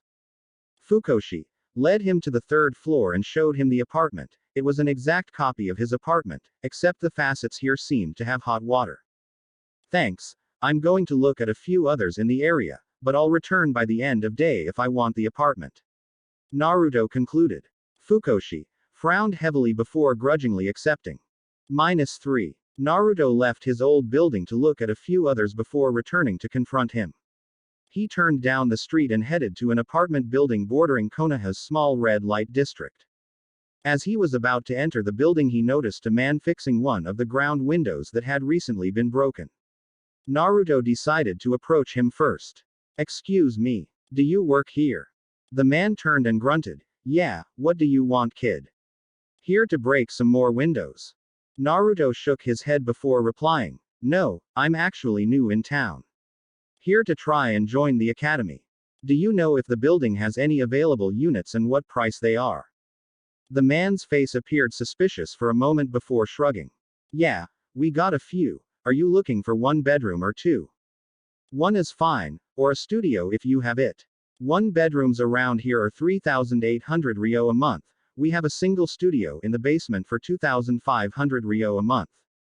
Naruto thought about it. Those prices were a lot better than the prices that the Sandame was paying for his 1-bedroom apartment. Could I take a peek at the studio? I'll look around a little more, but I should be able to give you an answer before end of day today or tomorrow. Sure. Follow me. The man led him down to the basement and showed him the room. It was a single room with a small bathroom, sink, counter, and refrigerator taking up almost half the space. There was only enough room for a small bed and maybe a table. Thanks, Naruto said after testing the sink. Where can I find you? I decide I want it. If I'm not out fixing the window, you can knock on apartment 201 to find me. The man eventually said, as if reluctant to give up his apartment address. -3. Naruto looked at a couple others, both of whom had one-bedroom apartments for around the same price. He decided to confront his old manager with what he had found out from the other landlords around town.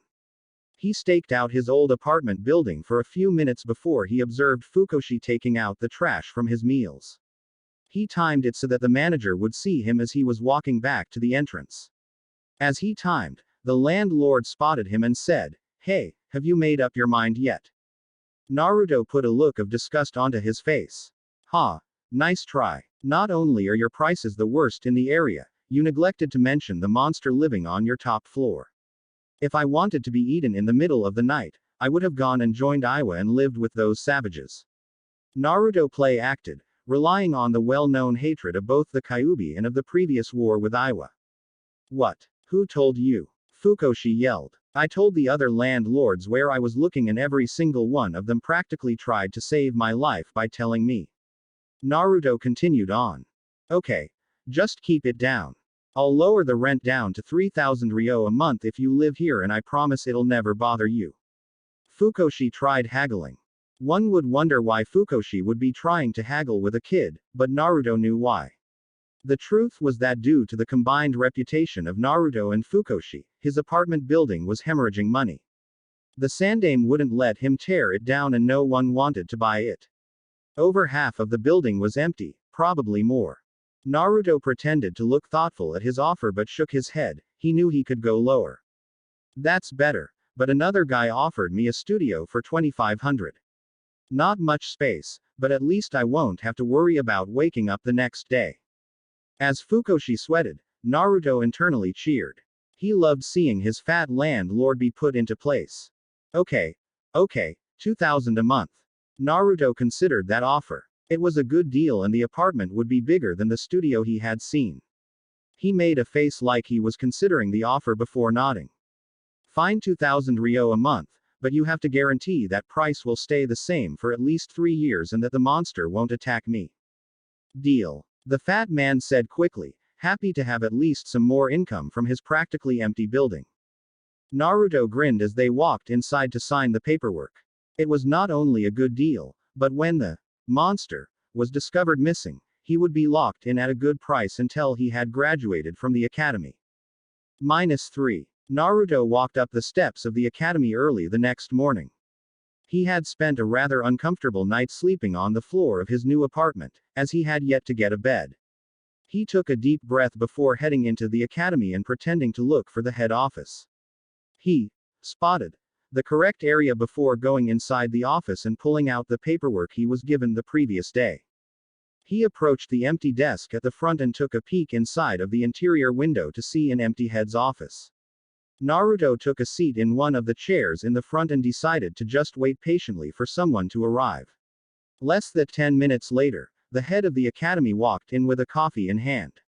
He looked around and saw Naruto sitting in the chairs. "A little early to be getting in trouble, isn't it? Who are you and why are you here?" Naruto stood up quickly before responding. "Sir, I'm here to join the Ninja Academy. I was told to report here this morning." He handed over his paperwork to the man. A little late in the semester to be accepting new students. Let's see. You know 2 of the academy jutsus already. Good, taijutsu training from the fire temple. Very promising, even a recommendation from its head. Well, Hayashi-san, it looks like you're off to a fine start already. Why don't you give me a few minutes to fill out some paperwork and after that, I'll take you to your classroom. Naruto smiled. Thank you, sir. -3. Naruto was walking behind the headmaster as he walked to his classroom. Soon they arrived at a classroom filled with students only slightly older than himself. As the instructor noticed the headmaster, he walked over to receive the paperwork for his new student. The headmaster introduced his new instructor as Hiro Kanazawa Sensei, before leaving. Very well. I am your teacher, Hiro Kanazawa, you may call me Hiro Sensei. The instructor introduced himself. The instructor then gestured to the front of the classroom and said, "Why don't you introduce yourself to the class and tell them a bit about yourself? Class, please welcome our new student." Naruto stepped in front of the class to give his first introduction to his fellow students. "Hello. My name is Sakumo Hayashi. I have transferred here in hopes of becoming a ninja. Before I was in Konoha, I was studying at the Fire Temple. I look forward to working with you." He concluded his introduction with a bow. "Very good, Sakumo-san. Please take the empty seat in the second row." Hiro Sensei pointed to an empty spot between what looked like a hyuga and a civilian child. Naruto took his seat as the instructor began his history lesson. As expected, a history lesson first thing in the morning quickly put many of the students to sleep. As the history lesson wound down, they quickly found themselves outdoors for morning workouts. Today their class was doing an obstacle course a short distance from the academy. The obstacle course included bars to jump or climb over, roped areas to crawl under, ropes to climb, and many others.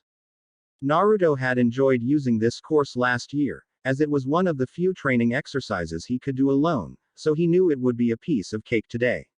Indeed, when it was his group's turn to go, he quickly finished the course not only before the others in his group, but he managed to finish at the same time as the group that left 2 minutes before his group left. His action got him high praise from Hiro Sensei and a scowled look from the group that he lapped.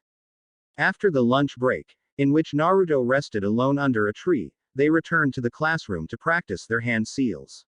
Naruto, confused by this, asked the instructor what jutsus he was expected to know at this point. His response was, "Fortunately for you, the academy doesn't start learning actual ninjutsu until the 3rd year. So you have time to catch up to the other students." Naruto looked quizzically at the teacher before realizing he hadn't seen his records yet. Naruto decided to forego the explanation and just show that he could use some jutsus already. He put his hand together in the ram seal as the Hiro Sensei nodded and said, "Very good, Sakumo-san." Naruto then went the next step further and said, "Henge," before transforming into a perfect copy of Hiro Sensei. "Oh, Sakumo-san, I didn't realize that you knew jutsus already. I thought you were concerned about being left behind. Can you do the other 2 academy jutsus as well?" Naruto replied, "I can do the kawarimi, but I don't yet have the chakra control to do the bunshin yet." Hiro Sensei nodded before continuing, "Well, since you know what chakra control is, may I assume you are practicing it on your own? I have a couple exercises that I'm practicing in my spare time. I haven't been working on them since I left the temple because of my move here, but I hope to get back to them soon." Hiro thought to himself for a moment. If this child had already mastered 2 of the 3 academy jutsus and was learning the last, he was already more advanced than the year above. For now, just follow along with the lesson. The end of the year is approaching soon and we can discuss whether this is the correct class for you. Indeed, the 3rd year was primarily spent learning the first jutsu, usually henge. He would need to discuss this with the academy head. -3. Naruto sat in his new apartment as he made a list of the things he needed to do. The first was obviously to get some new furnishings for his new apartment. He needed a bed, a chair, and a table. If he could just get those, he would probably be fine for a while. Concerning his schooling, he decided to focus on studying the academy curriculum in the evenings, practice his chakra control in the afternoons after school, and study like crazy for the next couple months until the summer break. Hopefully, if his schoolwork could match his ninjutsu, he would be able to convince the academy instructors to skip the 3rd year. Naruto planned to get a part-time job during the summer, so that he could save as much of his stipend money as he could for later. He was unsure of what he could do or how well it would pay, but just something to do other than training and reading would be nice. With that, he decided to start browsing the second-hand stores in the area for furniture. -3. 1 month later, Naruto was sitting in the head of the academy's office with Hiro Sensei, discussing the possibility of skipping the next year. Naruto and his sensei were for skipping, but the head was not convinced quite yet. His arguments so far had centered around the dislike of sending children out into the world too soon and letting them have a proper childhoods. Naruto took over for his instructor to argue the pro point of view. Headmaster, if you recall, I am an orphan who just moved here, so I don't have any friends or family. Also, while I have enough money to last a few years, the sooner I start working, the better. The headmaster nodded his head as he considered those points. This was an orphan and he was probably living very cheaply right now. Very well. I will allow you to enter the 4th year at the beginning of the autumn semester, he finally decided. Hayashi-san, if I may ask, how do you plan to spend the summer break? Naruto considered the headmaster's question before answering truthfully. I have 3 goals or aims that I wish to follow. The first is to continue my studies at the library to make sure I'm entering the 4th year with all I need to know. Next, I plan to continue working on my chakra control. The monks gave some exercises to work on that I want to try and master. Finally, I want to see if I can find a part-time job for the summer. Like I said before, I have enough in reserve to last for a few years if I live frugally, but I know that early genin life won't pay very much either, so I want to keep most of my reserves as long as possible. Speaking of which, do you have any ideas as to where I could look for a part-time summer job? The 2 academy employees looked at each other, considering his question. Hiro-sensei eventually came up with an answer. Actually, now that I think about it, since plant growth is accelerated during the summer, Konoha will often hire extra part-time groundskeepers to maintain the training grounds and public areas. I could point you to their office. It's hard work, but it should keep you busy during the summer. Naruto nodded. It sounded like an acceptable idea. Thank you, sensei. I'd like that. -3. 3 months later. Naruto had a busy, but useful, summer. Hiro-sensei had indeed come through and hooked him up with a job as a groundskeeper. He spent 4 hours a day, 5 days a week, looking after the public areas of Konoha. He would usually mow the grass, pick up sticks or leaves, or fight a new invasive species of plant called buckthorn that was quickly spreading across fire country. It was hard work, but it paid pretty well considering his age. He mostly worked alone, each day assigned a section by the permanent staff. Aside from working, he had also continued the training goals he had for the summer. He had finally begun to make progress on the water sinking exercise. He could now sink and rise through the water without holding onto any weights. It still required constant willpower and control to use only the exact amount necessary, but it was a huge step in the right direction. Right now he was sitting in what would be his classroom for the next year, surrounded by his classmates, all of whom were at least a year older than him. The children were torn between greeting their friends from after the break and wondering why a younger kid was here. They were interrupted by the instructor for this year, as he greeted his new class. Welcome students, I hope you all had a good break. You may call me Kai-sensei. You will be graduating at the end of your next year, so this is the year we will be focusing on learning taijutsu, ninjutsu, and genjutsu. I warn you, this is the year where most of the dropouts occur. We will be moving fast and I expect each one of you to do your best and keep up. Naruto grinned as he heard this. This is what he expected academy life to be like. He was eager to get started. Kai-sensei continued, last year you focused on accessing your chakra and trying to learn your first jutsu. Some of you succeeded, some of you did not. If you have not made any progress in the henge after the first month, I would advise you to think about civilian school, as ninja life may not be for you. So to begin, let's head outside and run 5 miles before the temperature picks up. The rest of the class groaned, but Naruto was just glad it wasn't history. -3. As the year continued on, Naruto found that he liked this year more than any other. Every day they would exercise for 2 hours, attempt ninjutsu for an hour, eat lunch, learn taijutsu and spar for 2 hours, and study different ninjutsus and genjutsus for the last hour. He could tell that this pace was hard on the other students, but he was thriving. He was always an energetic kid, so the exercise was as nice for him as it was horrible for the others. He already had 2 jutsus down, so he could focus on the bunshin during ninjutsu practice. Kai-sensei was very impressed that he was the only one to be working on that jutsu so far, compared to many of the others, who had still to get the henge. During taijutsu, He paid close attention to the sensei, and being one of the only ones with any energy left at that point, often sparred with Kai sensei himself during the demonstrations. Due to this close interaction, he was advancing much quicker in this area than the other students. At the end of each lesson, Kai sensei would talk about ninjutsu and genjutsu. He would discuss which element held advantage over the others, when they should be attempted during a fight, and how genjutsu could be used, either subtly or overtly.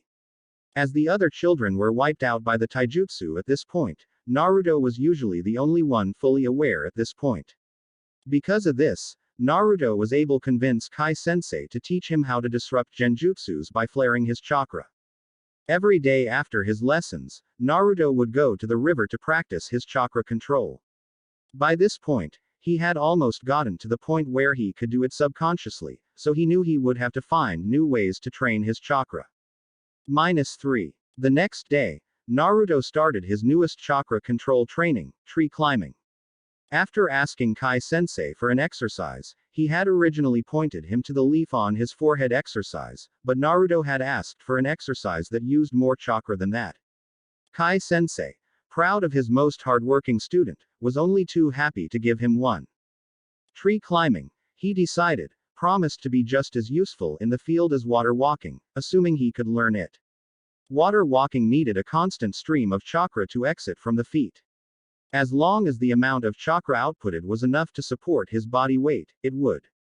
Tree climbing, on the other hand, required an exact amount of chakra focused on the feet, rather than a constant stream, so it would be more difficult for someone like Naruto to learn. As evidenced by the blast marks on the bark of the tree, he was using too much chakra. -3. Naruto sat at a very familiar scene, as his current sensei was arguing once again with the academy head, on the discussion of whether to advance Naruto ahead again. This time, if the headmaster approved, he would be joining the graduating class and would be a genin by the end of the year. I must say, when I advanced you before, I thought that would be the end of it. I didn't expect you to try to advance out of the 4th year. The headmaster almost mourned. Naruto decided to make his feeling about this matter clear to the headmaster.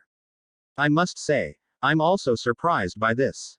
I have really enjoyed this year compared to the last one. I feel like I'm back at the temple, chores in the morning, followed by chakra training, followed by taijutsu, followed by meditation. I'm learning loads about taijutsu and feel like I have a good thing going. The headmaster looked quizzically at him before turning to Kai sensei. Well then, why do you want young Tsukumo-san to move up to the graduating class? Kai smiled before answering. While I am very proud of Tsukumo-san for his performance in my class, it's beginning to affect the other students more than it should. Tsukumo-san is constantly lapping the second best students during runs and performing 2 or 3 times the physical exercise. Instead of being a driving force to catch up to, or an inspiration, in other words, it ends up depressing the others. He has mastered all 3 academy jutsus as well as being able to disrupt C-rank genjutsus. I am the only one who can give him any challenge in a taijutsu fight. If things continue along this trend, I will be forced to ignore his training to catch the others up. Both Naruto and the headmaster looked a bit stunned by this. Kai continued on. At this point Tsukumo-san needs to spar with others that can match his taijutsu skill.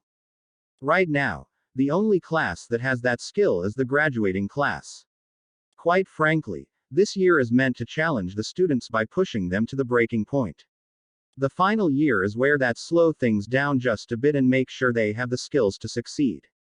If Tsukumo-san is doing this well now, I have no doubts that he would fit in very well with the skill level if he were to be moved. The headmaster nodded, thinking about the others in Kai's class. If Hayashi-san was taking this much attention away from them, that would need to be fixed or the others would suffer for it. Well, I must say, I am impressed with your work ethic, Tsukumo-san. Very well, I will transfer you to the graduating class. As Naruto heard this, he was quite surprised. Although he knew he would be graduating earlier than expected, he didn't think that he was this advanced yet. He knew he would have to rethink his plans, as they called for him to be a genin at age 10, not 9. The headmaster decided to add one more thing. You may not be the only one graduating early as well. Recently Uchiha-sama has been trying to persuade me to allow his son to graduate even earlier. I feel much better about letting you graduate early simply because I know that you have earned it by working hard. I prefer to make these sort of decisions between the academy instructors and myself, rather than having to make a politically pressured decision. -3. Graduation exam day. Naruto reflected over the last few months as he walked to the academy for his last day. After he had been transferred, the new class had looked at him with a combination of suspicion and envy. While others had been allowed to skip grades before, they had mostly come from major clans. The fact that he, an orphan, was allowed to skip made interacting with them a bit of a chore. He was getting a better challenge in the taijutsu fights now, as the graduating class had older students who were more advanced than the others. He was still among the top 5 best, but he no longer had overwhelming superiority. Earlier in the year, when he had mastered the tree walking exercise, he was finally able to use a small enough sample of chakra for which he could perform the bunshin. With his chakra now under at least a reasonable amount of control, he was able to learn and invent other ways to train his chakra. In order to maximize his training before he graduated, Naruto had decided to try to learn ways to always be practicing his chakra control. He would stick different items to his body and try to move them around under his clothing using only his chakra. He would also try to send chakra to only one muscle in order to try and augment the strength of that muscle. In fact, it was this idea that led him to his next endeavor and quite possibly, his greatest idea ever. He wondered if he could use chakra in order to stress a muscle in the same way that exercise would stress it. If he could do this, he could literally train his body without even moving. Of course, that would take much greater chakra control and a better understanding of the human body, but if he could do it, he could quickly become the strongest and fastest man alive. As the graduating instructor approached his class, Naruto could see he had a strained look on his face. Something was about to happen that his instructor didn't like. Class, as you know, today will be the graduating exams. We have worked very hard to get here and I have faith that you will all do very well. Additionally, a younger student will be taking the exams as well. The entire class looked to Naruto, but the instructor shook his head. No, not Hayashi-san, the heir of the Uchiha clan is being allowed to partake the exams today. The instructor waved at the door, as a short black-haired boy walked in. He was considerably shorter than everyone else and had a blank look on his face. Due to reasons which I will not go into, Uchiha-san has been allowed to take the graduation test early. What? A random boy shouted. We've been busting our humps for 5 years to become ninja and some kid from a clan gets to skip all that. Quite a few of his classmates agreed with that remark, but the instructor didn't seem to be in the mood to hear it. Quiet, everyone. Sometimes these things happen. As ninjas, it is your duty to follow the orders you are given. Politics and power often create confusing situations. Let my last act as a teacher to you be to just deal with it. The sensei calmed down before instructing Itachi Uchiha to take a seat. Alright everyone, we will start with the written exam. You will have 2 hours to complete it. With that said, do your best. -3. After the written exam, the entire class headed outside to begin their taijutsu evaluation. Here, Naruto knew they would spar with an academy instructor before sparring with one of the other students. In order to pass, they needed to last against the instructor for 1 minute. Obviously the instructor would not be fighting with his full abilities or no one would pass. Naruto and the other students began warming up and stretching. Alright class, I will call your names in alphabetical order to fight against Hiro-sensei for your test. First up, Tenchi Aburame. The class's regular instructor shouted. A hooded and inconspicuous boy emerged from the crowd and prepared to fight against the academy teacher. When it was his turn to fight, Naruto stepped in front of his old instructor. Hiro-sensei blinked for a moment before recognizing him. Tsukumo-san, I thought you had been transferred to the 4th year, not 5th year. I was, but halfway through the year they transferred me here. Naruto responded shortly. Hiro-sensei nodded. Very well, prepare yourself. Naruto nodded and the fight began. They both assumed their stances before Hiro decided to start things off with a punch to Naruto's chest. Naruto deflected the fist with his forearm while sidestepping away. For the next 10 seconds the fight continued like this, Sensei attacking and Naruto deflected and sidestepping, careful to stay within the confines of the spar. After the last attack, Naruto put more space between himself and his old sensei. When Hiro Sensei tried to make up for the space difference by lunging forward with more power, Naruto grabbed his wrist and threw his sensei over his head, using his sensei's own power against him. It was a classic Aikido move that his sensei would have never fallen for if he had been fighting for real, but for a spar like this, it was perfect for demonstrating his prowess. After the throw, Naruto capitalized by going on the attack, striking at his sensei's knees and joints. Hiro Sensei blocked, deflected, and dodged, but didn't attack so that Naruto could show what he could do. Naruto and Hiro alternated between this kind of fighting for a while before Hiro Sensei decided to try a finisher.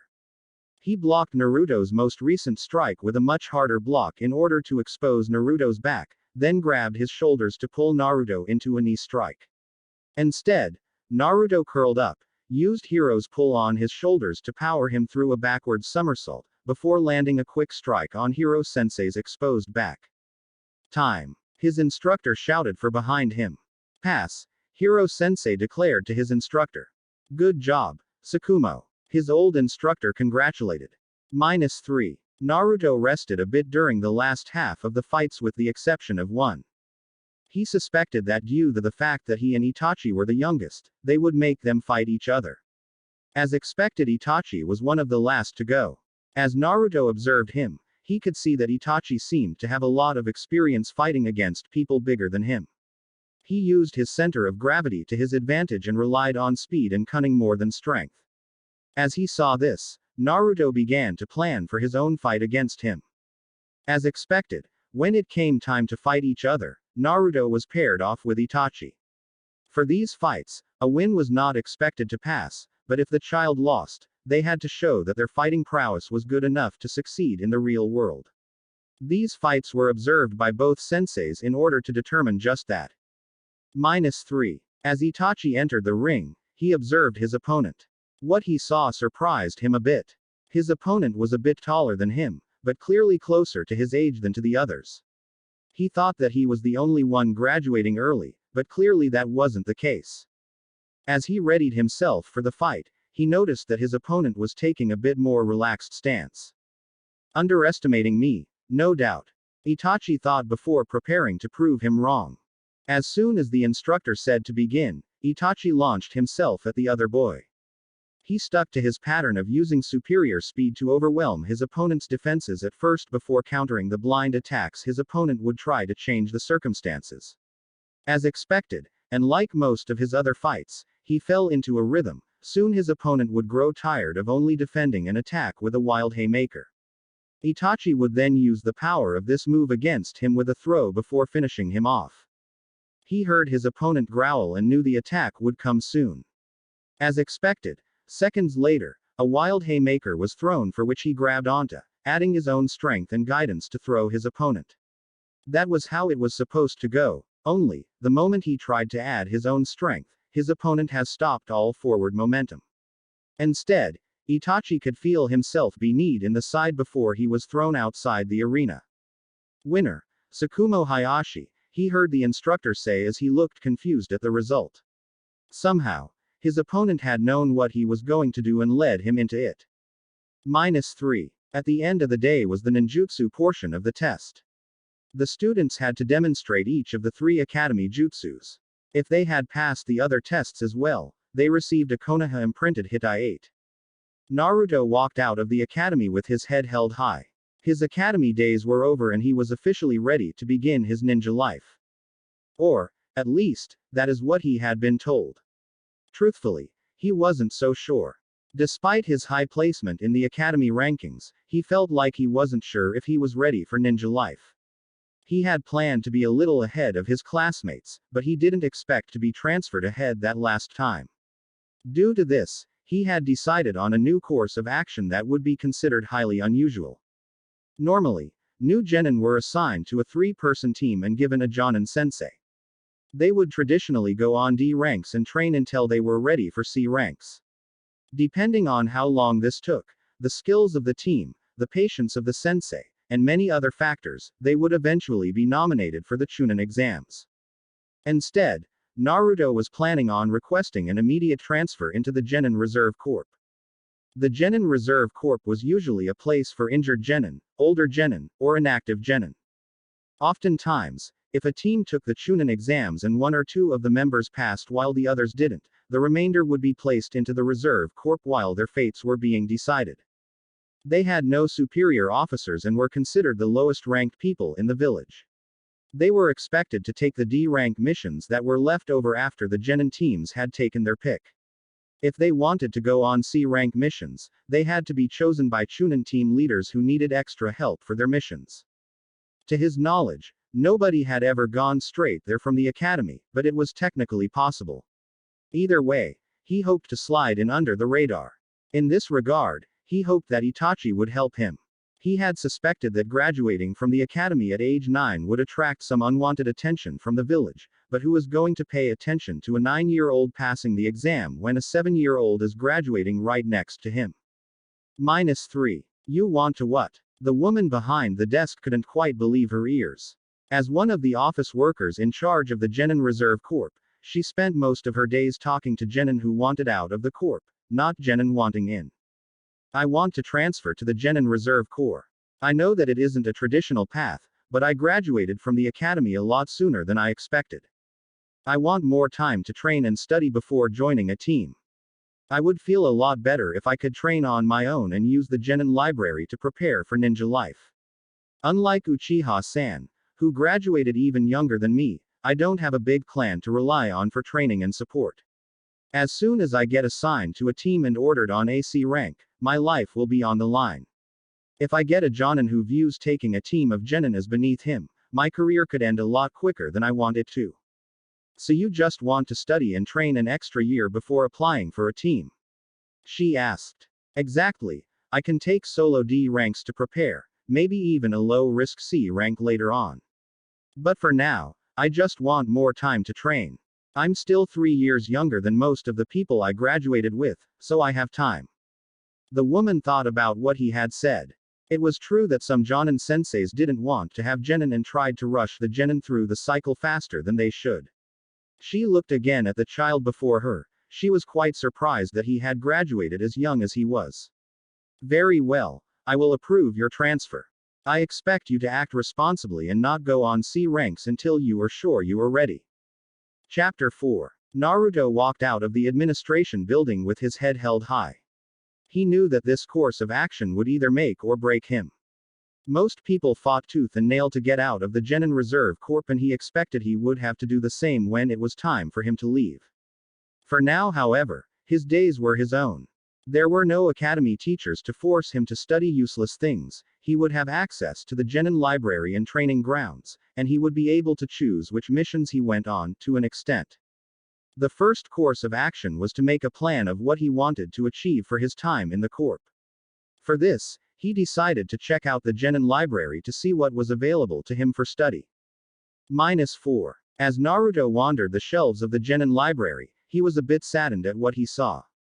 While he knew the Chunin library was much more expansive, he still expected the Genin library to hold a bit more than this.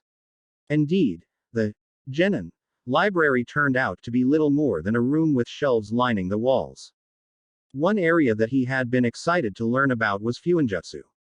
Ever since head monk Mutaito had identified the Uzumakis as legendary Fuinjutsu masters, Naruto had been hoping to learn the subject.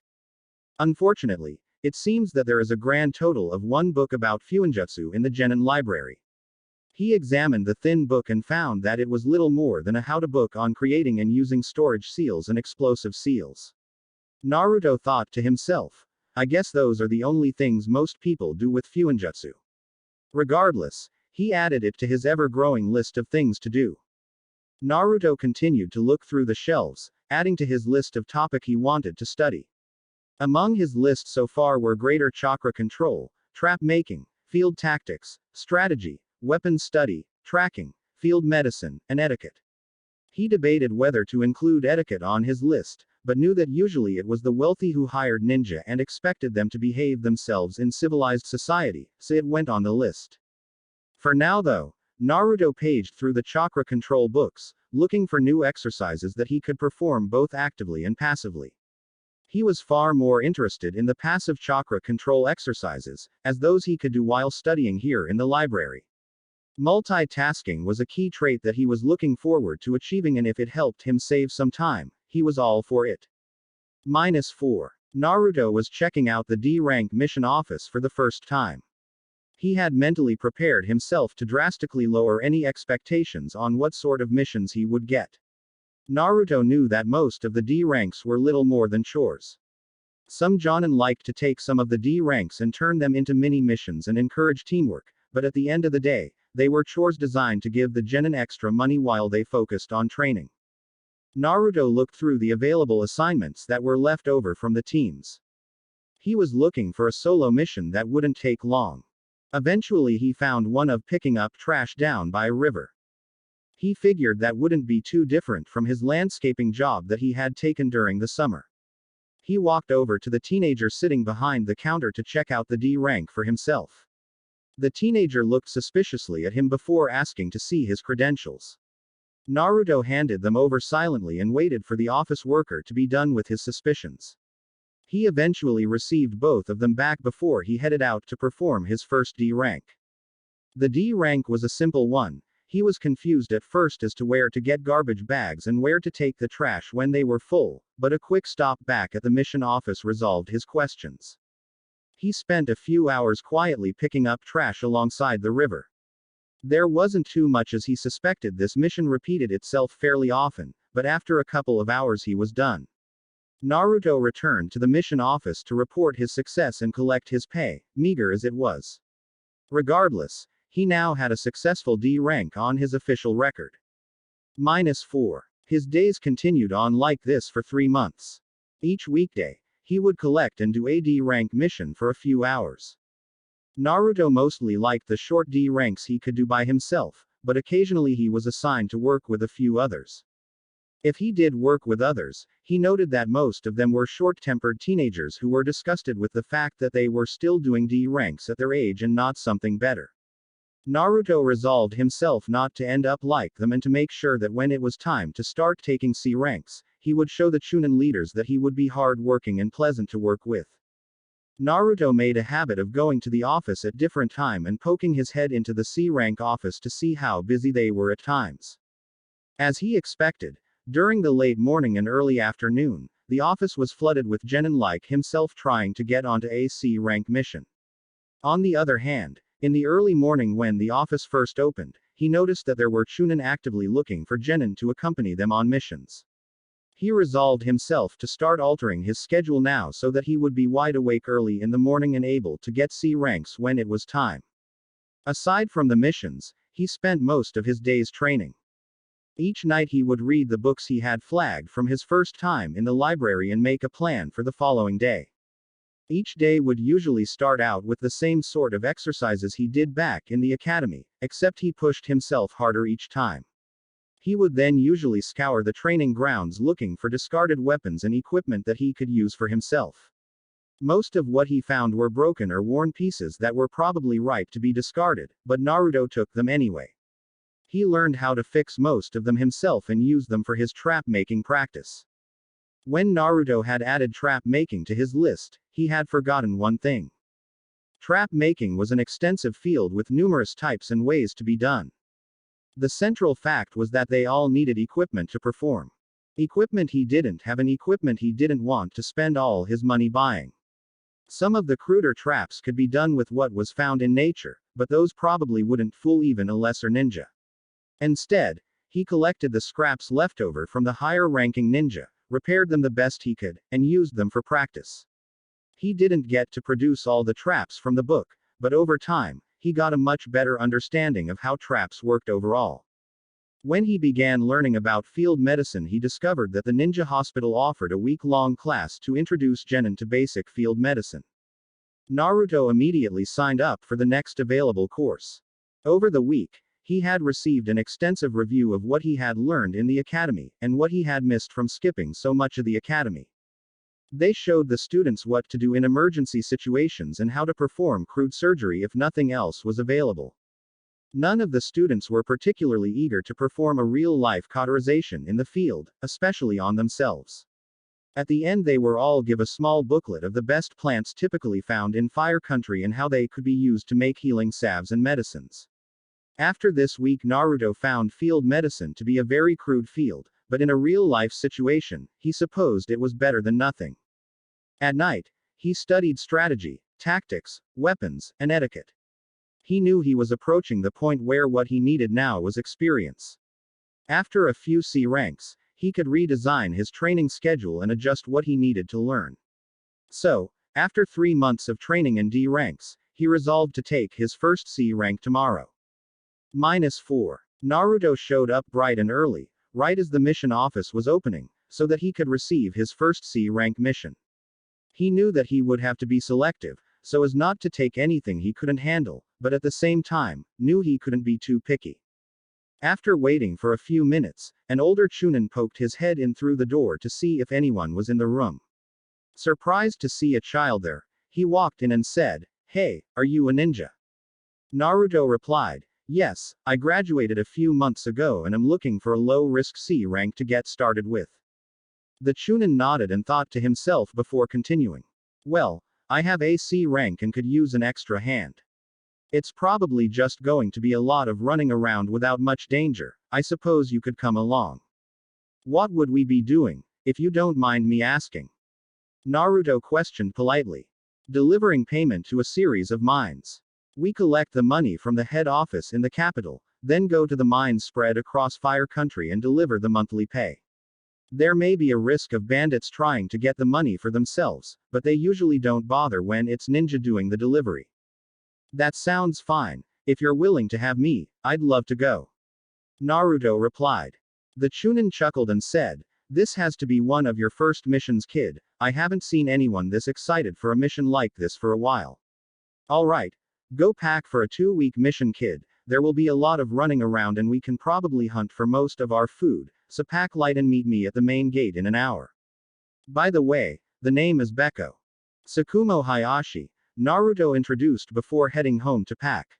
-4. Naruto rushed home to pack for his first mission. It sounded like it would mostly be a lot of running around without much danger, so it was exactly the sort of low-risk C rank he had been hoping for. As he arrived home, he made a mental checklist of the things that he would need. He had prepared for situations like this by learning how to make a basic storage seal and packing his optional or heavy items in a seal while keeping the items he absolutely needed on his person. In the seal was a sleeping bag, rain-proof tent, spare clothing, extra kunai, rations, and water. On his person would be kunai, a compass, a map, a few ration bars, a water bottle, his sealing scroll, and an empty sealing scroll. He decided that this should be sufficient for a mission like this. Perhaps he could ask Beko for some advice in packing for future missions. He seemed like an easy-going bloke. -4. As he approached the main gate, he saw that Beko had not arrived yet. He checked around the gate to make sure before plopping himself down on the ground where he could see everyone coming. 10 minutes later, Beko approached the gate himself. He looked a little surprised seeing Naruto there already, but remembered it was his first mission with a smirk. "Alright, let's check out with the guards and get moving." They approached one of the gate guards to register that they were departing on a mission. Since it was still early, there weren't many people trying to enter or exit Konoha yet. The guard took down their names, ninja ID numbers, and mission ID number before wishing them luck. "Alright, kid, have you ever been to the capital before?" Beko asked. Naruto replied, "Once, about a year ago. Just take that road straight north for about a week at walking distance." Naruto pointed to one of the roads leading away from Konoha. "Well, we're going to go faster than walking, but yeah. Why don't you set a pace that you are comfortable with? We will travel parallel to the road about 100 feet away." Naruto nodded, understanding that Beko was unfamiliar with how fast or well he could travel. He set off, walking up the nearest sturdy tree in the forest surrounding the road to demonstrate that he knew that skill before tree hopping at a pace roughly equal to what he practiced with. Beko trailed behind him for a while before coming to his side. "Not bad, kid. How long can you keep up at this pace?" Naruto thought before answering, Well, I try to practice tree hopping around this pace, so I can go like this for a couple hours before taking a break. Beko's eyes widened at hearing that. This kid was moving at a high genin speed of travel, which was the speed most Shunin and Jonin traveled at. Fast enough to make good time, but cautious enough to be wary of any dangers. He doubted that he was paying attention to his surroundings the way that an experienced ninja would, but then the was still pretty green. If this kid was capable of moving this fast despite his age, it was no wonder he was a genin already. If you can go this speed for that long, it's no wonder how you graduated early, he eventually said. Naruto nodded almost mournfully. Yeah, at first when the instructor wanted to move me ahead, I was excited, but after a while I started to miss it. I knew I would be a little younger than the others when I graduated, but I didn't expect to graduate this early. Apparently, instead of inspiring the others to work harder to catch up to me, I was depressing them into thinking they would never catch up with me, so he endorsed me to graduate early. Beko nodded. Don't get too down. I fought in the last war and had to fight with a lot of kids that were graduated early, but still not ready for a war zone. Then again, I don't think anyone is really ever ready for a war zone. Still, it's been a while since anyone has graduated early, probably not since just after the Kyuubi attack. Naruto grinned. Actually, I'm not even the youngest to graduate this year. There was another kid graduating at age 7 as well. 7. Beko said, surprised. That's not the youngest I've ever heard of, but it's close. Why would anyone let a kid that young graduate during peacetime? I think he was the clan heir of the Uchiha clan. Naruto started. Oh, the Uchiha. That explains it. Beko suddenly said understandingly. They're some of the biggest headed people around. I have no doubt they graduated their heir as early as possible just to try and rub it in everyone's faces how great they are. Anyway, Naruto said, breaking the current conversation. What is this mission going to be like in more detail? The mission is going to be pretty simple. At this rate, we will have to camp out about a few hours away from the capital. Tomorrow, we will pick up the money from the head office along with a map of where to deliver it and instructions on which mine gets how much money. Since this is your first time, we will go to the first mine together to show you how it works. After that, we will probably split apart and each deliver to 1 or 2 mines before meeting up again and repeating. The whole process should take a couple of weeks, maybe a bit shorter seeing your traveling speed. Why don't they just deliver the money themselves? Naruto asked. A combination of reasons. First, handing a substantial amount of money is a risk because the employees might decide to take it and run. Next, there is the threat of bandits, so they would need a larger force of security to protect it, which costs more. Third, ninjas can travel much quicker than most others, so there is the speed factor. Lastly, there are multiple ninja villages that they could hypothetically hire. If Konoha doesn't do a good job at a reasonable rate, they could hire another village to do it. In the end, it's just cheaper and more secure to do it this way. -4. They reached the capital late the next morning. Beko expertly led them to the home office of the Mighty Mountain Mining Company. They navigated the building to the payroll department and announced themselves as the ninja hired for the job. The people at the payroll department, who had gone through this many times, gave them the map of the distribution, paperwork for the mines, and the money for each mine.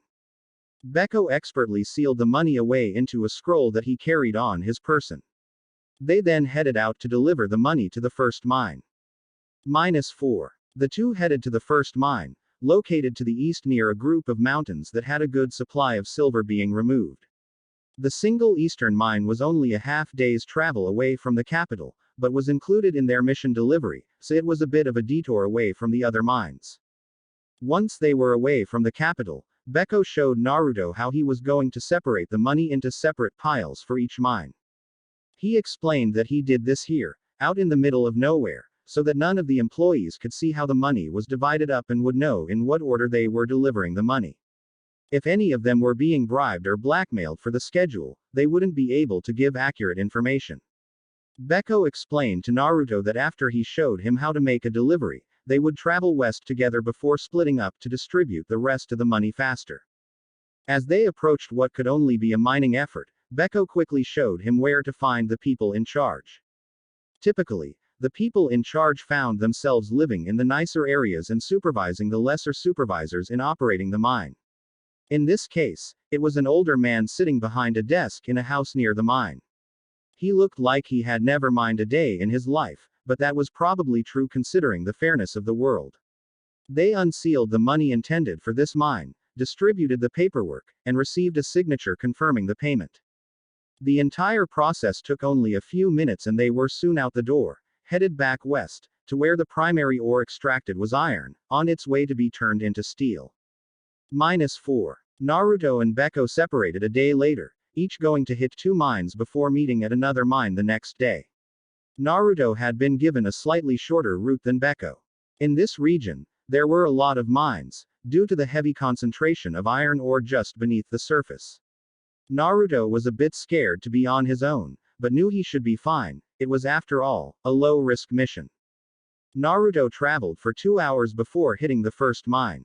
Probably the most trouble he had was finding the proper authority at the mine, but in the end he resorted to his old standby of using the henge to appear older. Once he had located the man in charge, he changed back to his original self, not knowing whether or not he should try to approach him as anyone other than himself. The man was highly dubious about a kid delivering the payroll money, but in the end Naruto just asked him if he wanted the money or not.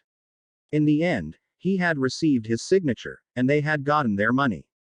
The next mine was about 4 hours away and Naruto took a slight detour to have lunch near a river. He was able to catch a couple fish with a net Beko had lent him. Something that he resolved to include on his next mission. Naruto roasted the fish while taking a break before continuing on to the next mine. As he arrived, the exchange happened almost exactly the same as the previous one. Naruto continued on to the last mine where he would meet Beko that night. A few hours later, as evening was approaching, he arrived at the mine and looked for his commander. He spotted Beko lounging on a tree branch overlooking the mining camp and headed over. Beko spotted him as he approached. "Any problems?"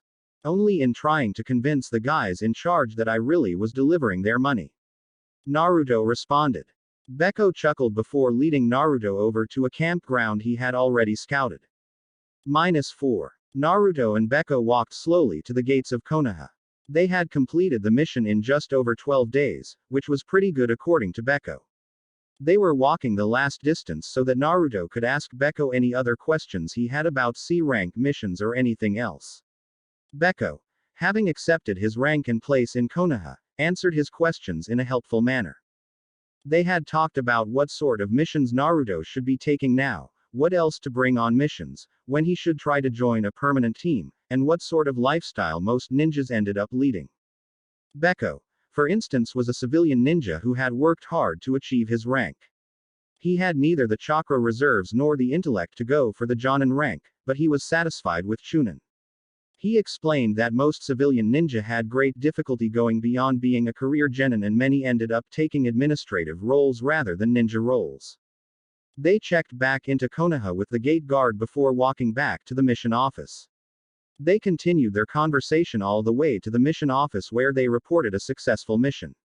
Naruto thanked Beko for allowing him to accompany him and for teaching him so much on his first mission. Beko just laughed and told the kid to take it easy, before departing home for some rest. -4. From that point on Naruto went on a few more C-rank missions with some time in between for training. He always showed up early for missions and was usually offered spots on mission teams if he wanted them.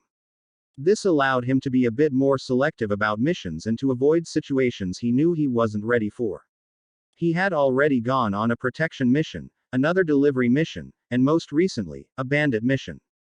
Naruto had been cautious about whether or not to take missions that might involve killing. He knew that it was only a matter of time before he would have to take his first human life, but wasn't sure if he could. When a Chunin had come looking for genin to help him with a small group of bandits that had raped the granddaughter of an important port city's mayor, Naruto decided to try and get it over with. He had turned down other bandit eradication missions previously, but he decided to accept this one due to a number of factors. 1. The group was small, so if he froze before or after his first kill, his team would not be affected. 2. The mission involved some tracking, which he was trying to learn. Finally, The Chunin in charge would be Beko, who understood that it would be his first time killing, so Naruto felt more comfortable taking a mission that involved killing with him than he likely would anyone else. The mission had been relatively simple. They had gone to the port city, seen what the bandits had done to the poor, barely teenage girl. They spoke with some of the people who had interacted with the bandits to learn the general direction of where they were headed.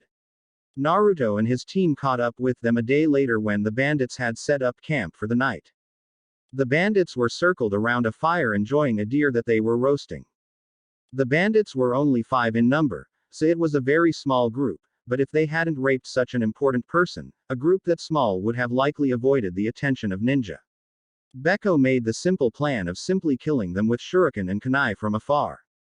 Beko and an older genin would take out 2 of them each, having already marked which ones, after Naruto had taken out his first. All Naruto had to do was aim true and the other 2 would finish their marks off. Naruto had taken some time, but eventually just threw a kunai at his target. His aim was true and hit the bandit just below the neck, hitting him in his spinal cord. The other 2 had immediately dispatched their targets, while Naruto had thrown up whatever was in his stomach. Beko took photos of the targets to confirm death while the other genin looked through their belongings for anything of value. Apparently, that was one of the extra perks of bandit eradication. Anything not claimed in the mission information was fair game for the ninja. Naruto received his share of the loot while Beko tried his best to counsel him on the way home. Chapter 5. Naruto was sitting in the C-rank mission office, waiting early in the morning for a C-rank mission. It had been 2 weeks since his first kill and he wasn't looking forward to a mission which would require his second. He had been here for only a few minutes and he had rejected 2 offers to join missions already. One was for a larger bandit eradication and the other was for civilian protection detail. He was in no mood to kill again and wasn't in the mood to guard some whiny civilian either. "Hey, are you looking for a mission?" a girl asked, interrupting his somewhat depressing thoughts. Naruto looked her over, face markings and dogs trailing her, and Inuzuka. "Yes, but I guess I'm being a little picky at the moment." "What is your mission?" "Search and rescue," she replied immediately. "It's the only kind of missions I take these days." Naruto considered for a minute. That sounded promising. No killing, less contact with whiny civilians, and using skills he wanted to learn more about. "Sure, that sounds good. I'll go pick up my pack from home. Anything special I'll need for this mission outside of the standard supplies?" Naruto asked. "We'll probably be traveling alongside roads and tracking a group of travelers. Outside that, I don't know how long it will take, so just plan accordingly. I'm going to hang out here and wait to see if I can grab a couple more genin, so meet me at the main gate in an hour." -5. Naruto stood at the main gate a while later, waiting for his new team. Exactly 1 hour after he had left the mission office, the Inuzuka showed up with a surly-looking genin behind her. "Alright, a group of travelers has gone missing between Kozuki, a port city to the east, and Hirogawa, a port city to the south. These travelers were on their way to establish a sea trading agreement between their 2 ports. For some reason, they decided to travel there on land, but they are already 5 days overdue and none of the travelers along the same road have reported seeing them. We are going to rush to their origin point of Kozuki and follow their trails as best we can. We will likely be moving fast, so try to keep up." Naruto nodded at the Inuzuka's briefing and hoped he would be at least better at running than the other genin. -5. After 2 hours of running it was obviously apparent that the other genin was in fact a terrible traveler. Their small group had already had to stop for a break twice now just to give the other genin a chance to rest. During their breaks Naruto had introduced himself, as Sakumo of course, and learned the name of his other teammates. The Inuzuka was named Hana and was the Chunin on call for low-rank search and rescue missions and the genin was a civilian-born teenage boy named Ko. Hana had explained that she had been the Chunin on call for the last 2 years and had been almost exclusively on search and rescue missions. "When a request comes in for a search and rescue mission, they find me wherever I am and I have to head out, usually within an hour or 2. Sometimes I have time to recruit a few genin to help with the search, other times they wake me in the middle of the night and send me on my way." Hana commiserated to Naruto. "Why did you agree to become the Chunin on call, then?" Naruto asked. Well, it did get me promoted to Chunin, and one of my cousins had the job before me. When I'm done with these missions, I can move on to any field I want. Hana explained. What do you want to do? Naruto asked, curious about the girl who was a lot closer to his age than his other Chunin commanders. At this point, I want to try out the medical field. Either becoming a medic nin or a veterinarian. Hana said with passion. But I can't do that until I find a replacement.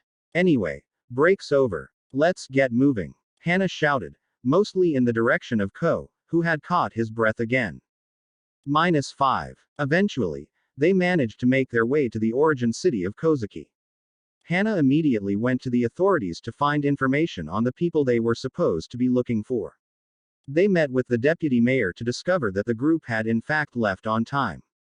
A police officer was summoned who escorted them to the people's houses so that Hana and her triplet dogs, the Heimaru brothers, could get sense from the leaders of the group. With that, to the grief of Ko, they were once again on their way along the trail, this time headed toward Hirogawa. Hana had left Ko at a cafe near the entrance of the town to get some rest, but their time in the city was too short for his liking. Fortunately, it had not rained so far this week and the dogs were able to pick up a weak scent from the group they were pursuing. Hana had said that they should be able to find the group eventually, since they had a scent to start off with, and their traveling speed would only make the scent grow stronger. As they were traveling, Naruto struck up another conversation with Hana. Hana-san, what do you think happened to the group we're looking for? Hana looked at him and replied, more likely than not, bandits are wild animals. It could be that they were just lost, but that usually happens in much worse weather. And the name is Hana, not Hana-san. Dang, I was hoping to avoid bandits on this mission. Naruto said. Hana looked curious at that statement. Why's that? I killed my first bandit on my last mission, I guess I'm still dealing with it. Naruto muttered the last part of the sentence. Hana's superior hearing still picked it up, however. I see, that can be difficult, especially for non-clan ninja. What happened to your genin team? Naruto smirked and said, I didn't have one. You can probably tell that I graduated a bit younger than others, even younger than I originally planned to. I decided that I wanted some extra time to train and study what I might have missing in the academy. That, and I wanted to decide what missions I wanted to take instead of letting some random jonin, who might not even want to be a sensei, decide for me. Hana considered what he had said. Well, just based on your physical endurance level, I'd say you're more than ready. Most genin I bring along are more like Ko. Hana gestured behind her, where Ko was panting heavily trying to keep up. Are you going to apply for a team soon? I was thinking of just keeping up the way I'm doing and then try to join a team with some of my old classmates. Like I said, I'll still be younger than them even when it's time for them to graduate. Naruto said. -5. The next day, the Heimaru brothers found a patch of blood that they identified as one of the groups. Hana stopped to investigate the scene. She and the others had noted that the scent trails divided here into separate groups and divided her team to match it. Naruto got one of the Heimaru brothers and they were instructed to follow the trail leading north into the dense forest. If they found anything, they were to send up a flare that Hana had given them and make their way back to the road if they hadn't found anything in 4 hours.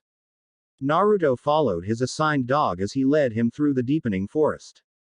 After half an hour of following the scent trails, Hana's dog eventually barked at a cave that they had stumbled upon.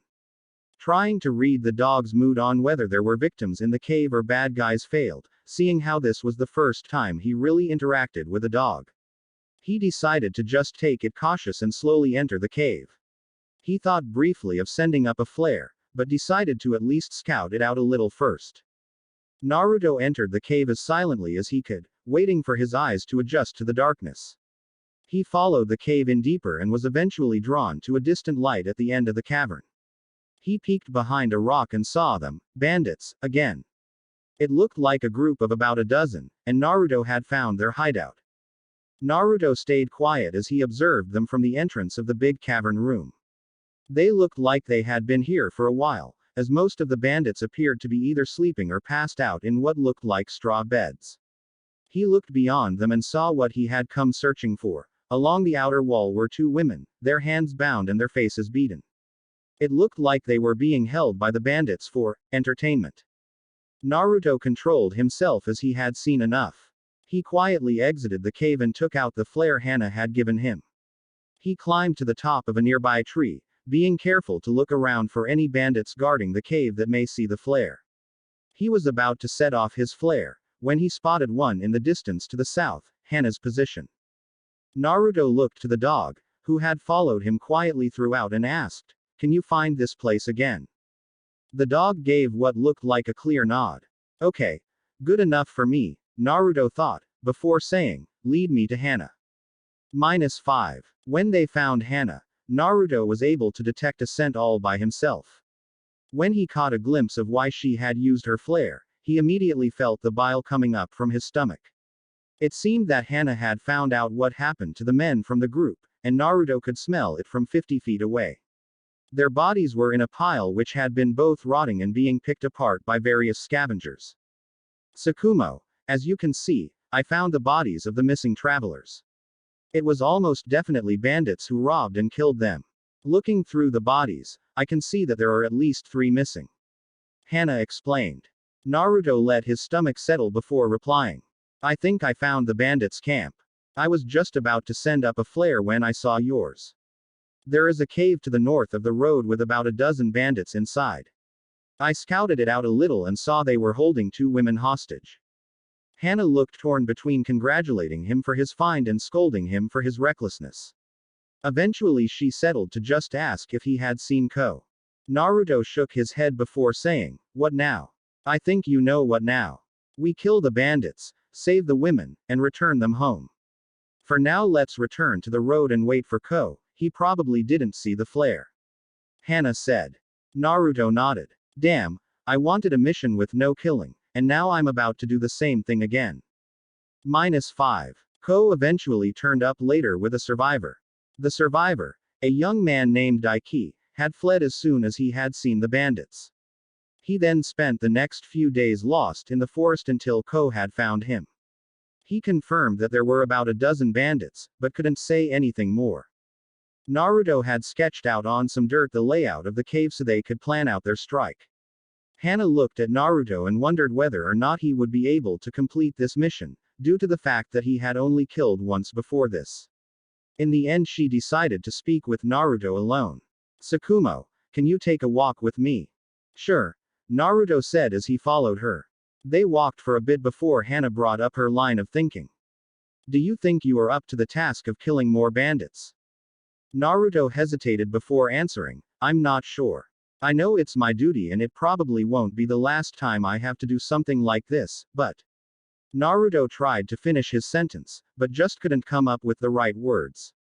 "I know," Hana replied. "In some ways the second kill is a lot harder than the first kill. The first kill is usually an automatic response or such a new experience that you don't think about it too much at the time.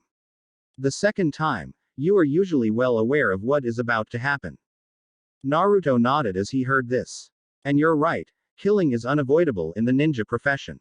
Those who can't kill usually get reassigned to administrative duties and during peacetime, that's completely understandable. Anyway, dealing with this specific situation, I want you to wait outside the cave with Daiki." Hana brought the conversation back to the mission.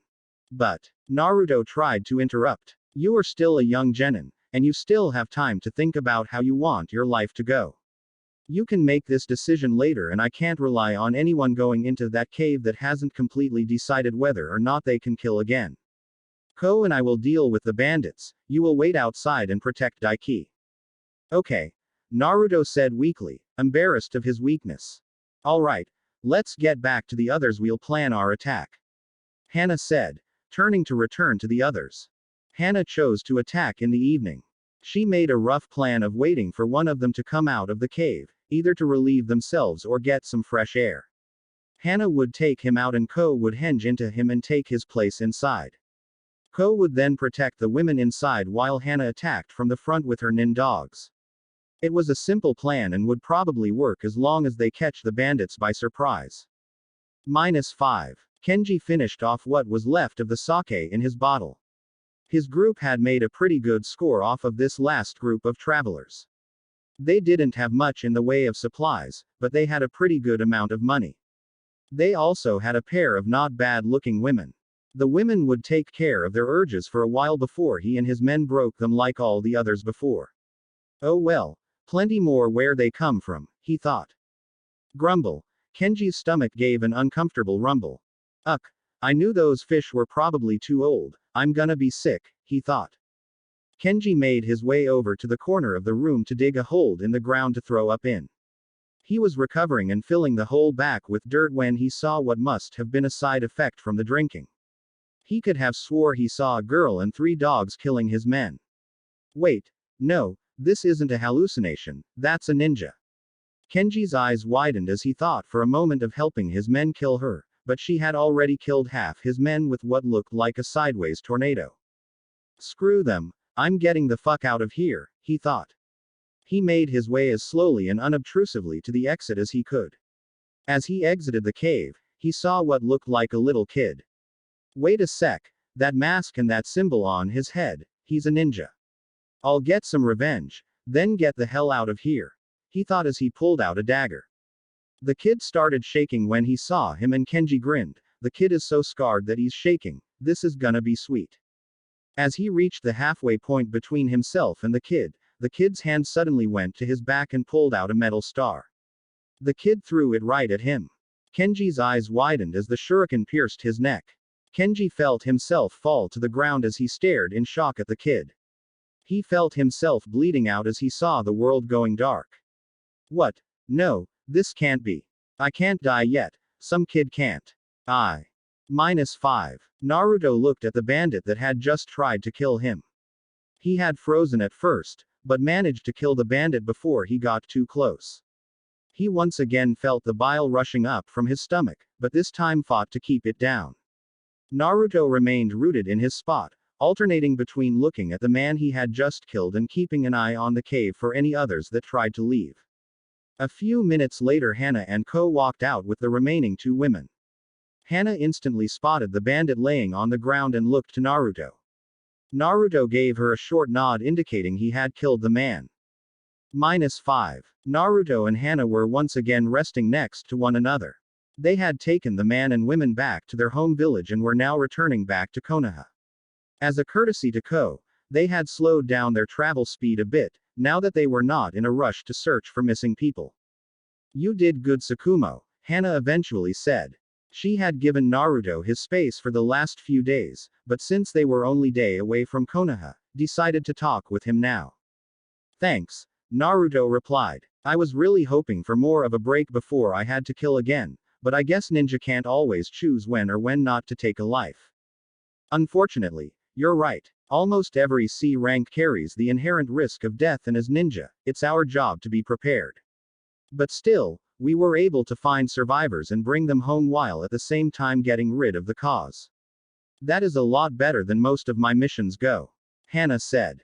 What do you mean? Naruto asked. Hana explained. Most of my missions end when I find out what happened.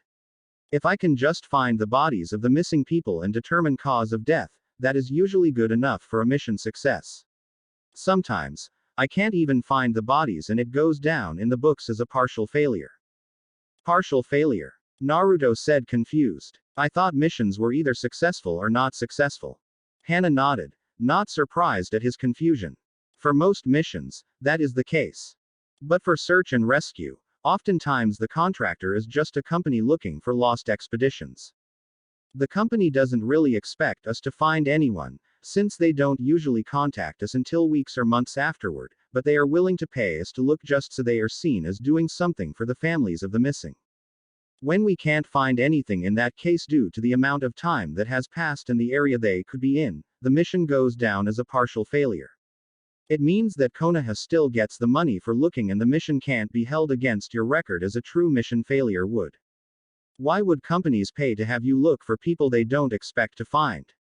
Naruto asked. It's a way of mitigating legal matters. If the family of a lost employee were to try and create trouble for the company can say it hired ninja to try and find the missing employees and usually get out of whatever lawsuit the families try. Naruto though about this. He knew that ninja life wouldn't be saving princesses and countries from evil ninja, but he also didn't think it would be so bureaucratic. Going on missions where no one expected you to succeed seems so pointless. Break's over. Let's get back home. Hana announced, and once again they were on their way. -5. Naruto returned back to the library to continue his studies. He felt that it was time for him to focus more on the combat aspect of ninja life and wanted to see what the library had in terms of offensive jutsus. He looked at the sorry state of the genin library in terms of ninjutsu and genjutsu scrolls before copying down everything they had. Everything they had in terms of ninjutsu consisted of 3 fire jutsus and 1 earth jutsu. With genjutsu, he was able to find a book that included a handful of genjutsus and suggested strategies on how to use them. Naruto took his notes of the ninjutsus and checked out the genjutsu book before headed home. He was still disappointed with what he found by the time he went to bed. Seriously, a campfire starting jutsu, a moderate-sized fireball, and a series of small fireballs all coming out of his mouth was all they had in terms of fire jutsu, and this was supposed to be fire country. At least they left him 1 defensive jutsu in the form of an earth wall. He resolved to spend the next day memorizing the hand seals of the jutsu and finding a spot where he could practice. He knew he needed a lake of some size to safely practice fire jutsu while affording him privacy if he needed to let his face mask down. Thanks to the summer job he had in the academy, he knew quite a few of the training grounds, but still needed to check them out again. -5. Naruto settled into training ground 7 to begin testing his first offensive jutsu. He had chosen this training ground because there was a small lake he could practice fire jutsu over, and it was one of the training grounds closer to the hospital, which he could go to if he screwed up somehow. The only downside about this location was the closeness to the memorial stone, which might attract ninja. However, the ninja that would be going to visit the memorial stone were likely to be older and probably wouldn't interfere with a young ninja learning C and D rank jutsu. Naruto decided to start with the campfire jutsu. It was a D rank jutsu that ninja often used to start fires or send up flares. It should be easier and a good starting place for the other fire jutsus, which seemed similar. He had memorized the 4 hand seals and practiced them that morning, but he was still feeling apprehensive about trying the jutsu the first time. After all, he was literally going to be starting a fire from within his own body and essentially spitting it out. Okay, here we go. Naruto started the hand seals and prepared his chakra, but stopped halfway through. He couldn't go through with it. He wasn't interrupted or felt something going wrong. In fact, he wished that was the case. If he could feel something wrong, it would give him an indication that he needed something more. It was just a matter that he was scared of what could happen if he might screw up. Playing with fire is generally a bad idea, and starting one inside your own body on purpose is just plain terrifying.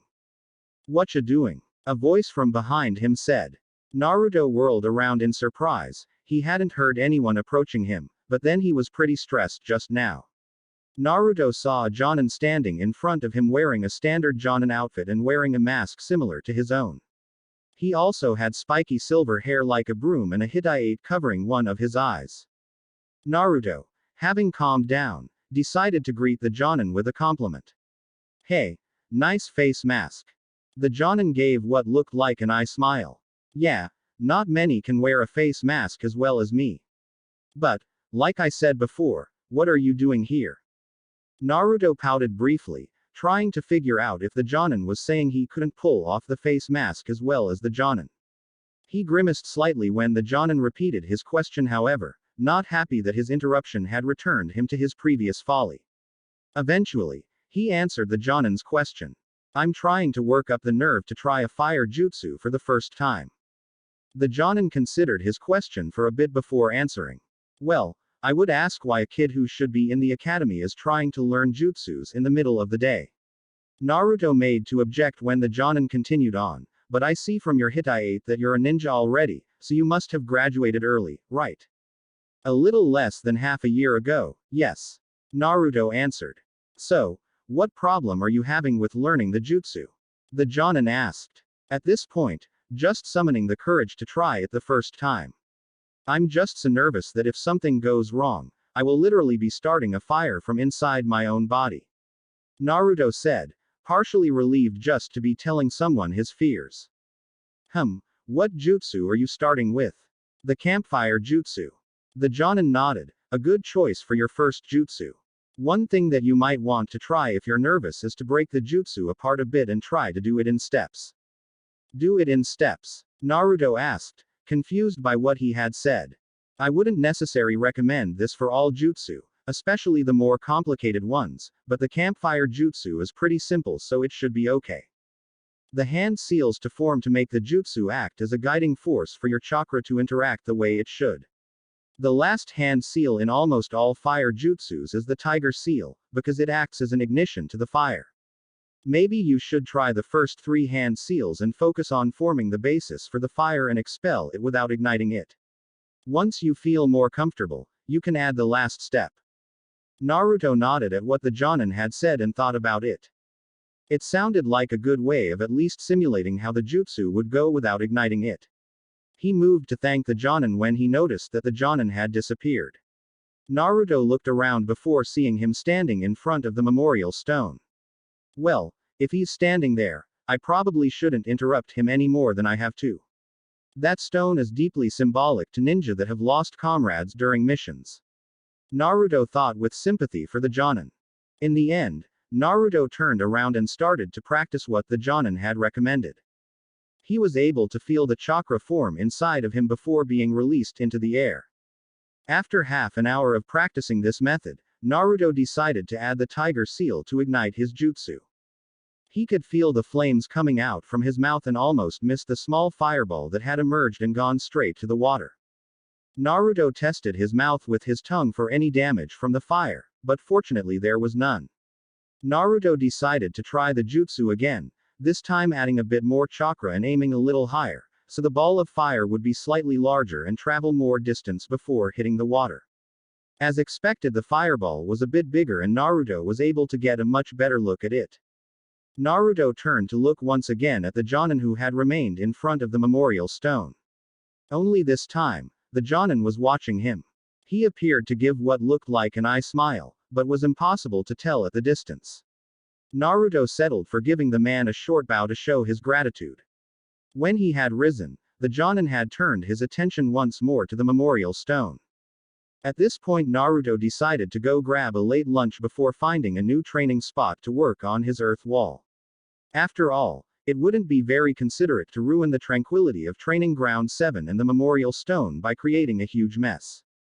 -5. A week later, Naruto was once again arriving at the mission office, ready to take on a new mission. He had learned all 4 of the ninjutsu he had picked up and made a decent attempt at learning the genjutsu. The genjutsu were more difficult to learn at this point because they needed to be applied to another person to truly know if they were working properly. As loath as he was to use humans as guinea pigs, he supposed that he could try them on bandits if he happened to run into them. Naruto was pondering whether that would be a good thing or a bad thing when he walked through the doorway to the C-rank mission office. Tsukumo. Naruto looked over and saw Hana Inuzuka, who appeared to have been pacing in the office waiting area with her 3 dogs. Feel up for joining me for another search and rescue mission? Hana asked eagerly. Naruto considered the request before eventually reaching the conclusion that he couldn't find it in his heart to turn her down. He nodded and said, sure. Hana smiled. All right, I was just about to head out, so hurry and pack for a search and rescue mission. This is going to be more like the ones I told you about last time, searching for people that probably won't be alive when we find them, so pack for a trip involving lots of wilderness. Meet me at the front gate as soon as you can. -5. Naruto picked up a few things at home before heading out to the main gate. Hana was already standing there with her triplet dogs, but no one else. Just us this time? Naruto asked her. Yep. What's your ID number again? Hana moved over to the gate to give the guard the information he needed. Naruto gave her his number, as she seemed to be in a rush. Naruto used what little time he had left to stretch out his legs a bit for the long run that was almost sure to follow next. As expected, Hana immediately ordered them to move out, headed southeast, to a portion of Fire Country that was largely unexplored and full of dense forest. As soon as they were on their way, Hana explained her rush. All right, here is the mission. West County Mining ordered that a survey be done of an area to the southeast. They were supposed to report to a village nearby every week to send a message to the company. However, they missed their last check-in by 5 days. The company sent a messenger bird to Konoha to request a team be sent to look for the group. Normally this would be a standard mission and we could take our time a bit, but the company usually waits a few weeks to give the team more time to check in. This time, however, it seems that the grandson of one of the company vice presidents is in the group, so the company is more willing to send ninja out early. In other words, there is a much greater chance of finding survivors on this mission than in others. Naruto followed along with her as she quickly explained this, but asked, "Why would you wait for Genin then? I remember the last search and rescue. Ko couldn't move as fast as us, and that would have made the journey much longer than you could have done it yourself." Hana nodded and explained, "It's sort of a catch-22 situation. Yes, I can go faster by myself and usually have to slow down and take more breaks with regular genin, but the search time is significantly reduced when we can split up upon reaching our destination. Plus, the company expects that a team is going to be sent to look for survivors. It wouldn't look good for me to show up alone for too many missions. Companies might get the impression that we are not taking their business seriously and go to another village." Naruto grimaced at the last part. This was the second time that economics and politics had come into a mission, and it probably wouldn't be the last. Naruto realized that it must be one of the responsibilities of Chunin to understand the mindset of the contractor and to make sure they were happy with the services of Konoha. "Well, in that case, why don't we pick up the pace a bit?" Naruto said eventually. Hana looked at him with a brief amount of surprise before smiling and said, "All right." Hana picked up the pace to that of a low Chunin and grinned even more when she saw Naruto easily keeping up. -5. Hana increased their traveling speed even more during the journey, and due to this, they were able to make it to the village late that night. The villagers confirmed that they hadn't seen anyone from the expedition in almost a week, but were able to give a general direction of where the expedition was last seen. Apparently the group was headed south, toward a group of mountains that was uninhabited by anyone. One of the hunters from the village did say that he heard wolves when he got too close to the area. However, Hana had informed Naruto that if the group had encountered a large group of wolves in an uninhabited area, the wolves would be more likely to attack. In the end, Hana decided to set up camp on the outskirts of the village, so they could travel more quickly in the daylight and recover some of the energy they used to get here so fast.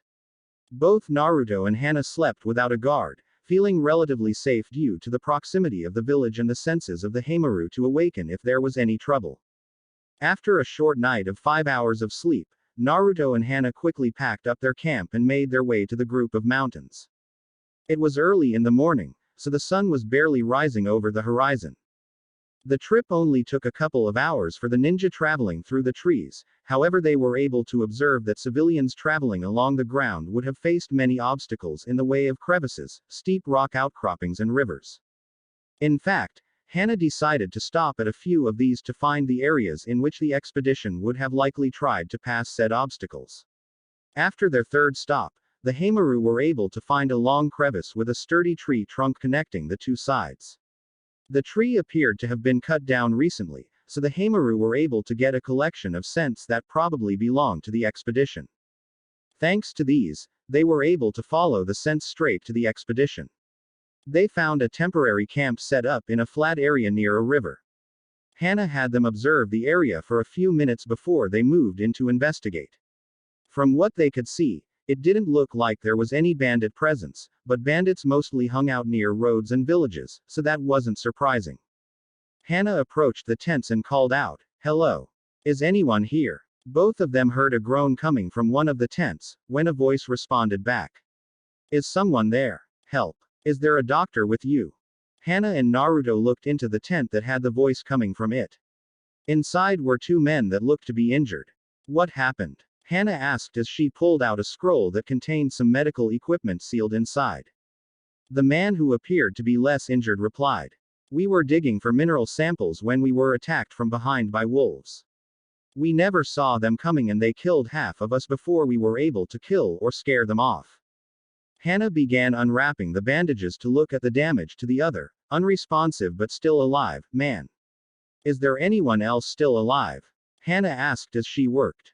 "Our leader, Jiro. He was scouting out other areas at the time of attack and only managed to arrive at the end.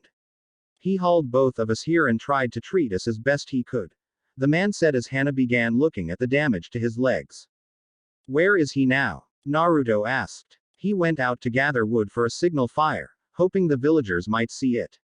I told him he should try to make it to the village for help, but he said that he's already stopped the wolves from making a second attempt once already, and if he left we wouldn't stand a chance. Hana nodded. Sakumo, take 2 of my dogs and go look for him. Bring him back here. Naruto nodded and patted 2 of the Heimaru's heads, to motion which ones should lead him to Jiro. Within 5 minutes, Naruto found the young man gathering firewood for what appeared to be a desperate attempt at a signal fire. Jiro? Naruto asked, as he approached the young man. The man turned and looked confused for a moment before remembering his situation. Hey, are you traveling with a doctor? Naruto, who figured this man had no clue as to how to explain the presence of a kid appearing out of nowhere, decided to tell the man who he was. My name is Sakumo Hayashi. I am one of the Ninja West County mining hired to find your expedition. My team leader is currently treating your men and needs your presence. Jiro looked doubtful at first when he heard that the child was a ninja, but perked up at the comment of a leader treating his men. Let's go, he said as Naruto finished his last sentence. Upon returning to the camp, Naruto and Jiro found Hana mixing what appeared to be a healing salve for the wounds the men had been inflicted with. Jiro looked around before asking, is it just the 2 of you? Hana saw the expression he was making and decided to repeat the words she shared with Naruto previously. When we got the request, Konoha notified myself, one of the lead trackers, to head out and find you as fast as possible. Due to the earliness of the day, Sakumo was the only genin I could find that was able to keep up with me. We could have waited for a bigger party, but we wouldn't have arrived for at least another day, probably 2. Jiro nodded at this remark. Well, thank you for arriving when you did. I'm not sure we would have lasted if those damn wolves had attacked again. -5. Transporting the injured men back to the village was a bit of a pain, as there were only 2 of them, and Naruto wasn't exactly big enough to carry one of the men. Strong enough maybe, but big enough to carry even the least injured without aggravating the injuries, no. In the end, Hana showed Naruto how to make a stretcher and they were able to make 3 separate trips back to the village, leaving the Heimaru behind to guard the survivors from any more wolves. Hana used this as an opportunity to tell Naruto another reason why she liked having genin accompany her. It made relocating survivors much easier. Naruto was forced to agree, as having 2 separate trips carrying a stretcher was not the most pleasant experience.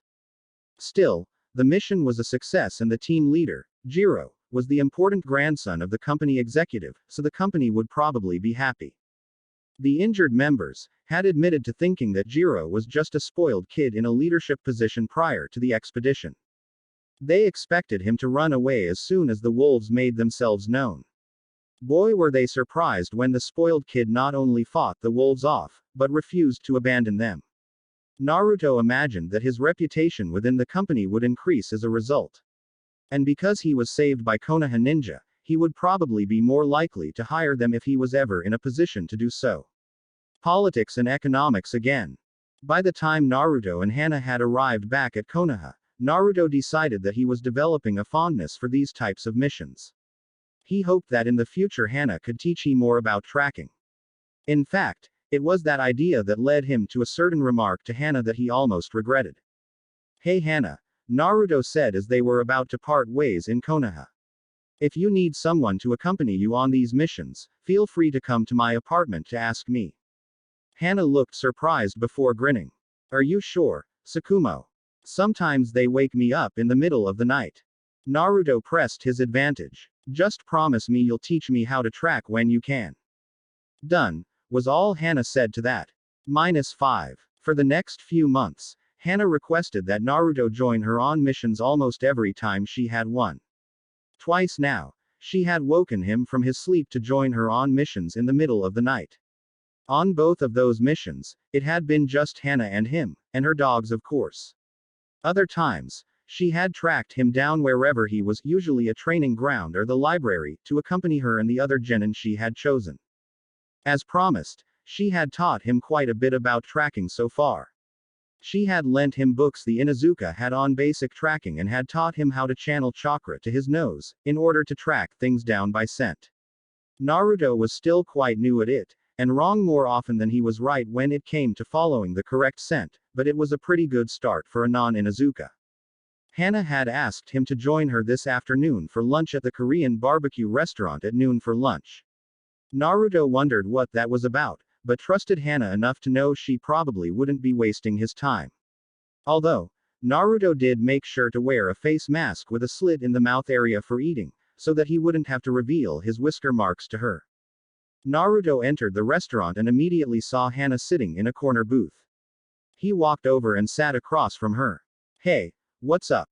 Hana smiled at him, motioning to the waitress to place their orders. When that was done, Hana hedged for a few seconds before asking him what his plans were for the future. "What do you mean? If you have a mission I'm free, but you probably don't mean that." Naruto replied, a bit confused as to her question. "I mean, what are your career plans for the future?" Hana clarified. "Oh, well, I guess my original plan was to join the Genin Reserve Corps for a year to make sure I was ready to join a Genin team. The academy year ends in 3 to 4 months, so I guess I'll try to apply for a team," Naruto said, after some thought. Hana nodded before continuing on. "That's what I assumed you would say. I'd like to propose something else though. I recommend you to take my place in search and rescue as a Chunin, so I can apply for the medic nin program." Naruto stared at her for a full minute. "That would mean that I would have to be promoted to Chunin. I'm pretty sure I'm not ready for that." Hana grinned before responding. "You're a lot closer than you think. You've probably heard of the Chunin exams as a way most people receive the promotion." Naruto nodded. "But actually only a handful of people get promoted that way every year. Most people are given regular promotions either from one of the elders or the Jonin commander. In order to get that promotion, you need to show them that you are ready and that you are needed at the commander level. So, since you want to leave, and I am someone with a lot of experience with search and rescue missions, I would be your natural successor. Is that what you're saying?" Naruto concluded. "Yes. With a recommendation from me and your history of search and rescue missions, you would be a prime candidate." Naruto thought about this for a moment. If he took her offer, he would be a Chunin years ahead of schedule and would know what kind of missions he would be getting for the next few years. He considered the pros versus the cons. The pros were becoming a Chunin, getting access to better training materials, and advancing his career. The cons, on the other hand, were being locked in the position until he could find a replacement, closer scrutiny from superiors, and difficulty dealing with older subordinates. By now their food had arrived and they were both eating silently, Hana giving him time to think about the situation. By the end of the meal, Naruto decided he couldn't let this opportunity pass him by. Most genin searched high and low for the opportunity to rise to Chunin. But, if he was going to do this, he was going to get some concessions out of Hana. Naruto looked at Hana with resolve. "Alright, but I have some conditions." Hana smiled before pausing and motioning him to speak. "First of all, you will continue to take me on missions for a few months. During the time that we are off duty, you will teach me to the best of your ability. By the time I take over, I want to be as good as a non-Inuzuka can be at tracking." Hana nodded at that, willing to train him if it meant she could move her career towards her passion. "Okay. We can." Second, Naruto interrupted, showing he was not done with his conditions.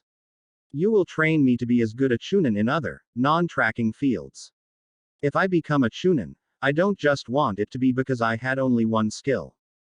Third, I've been trying to learn Genjutsu, but have no one to test my skills on except the occasional bandit.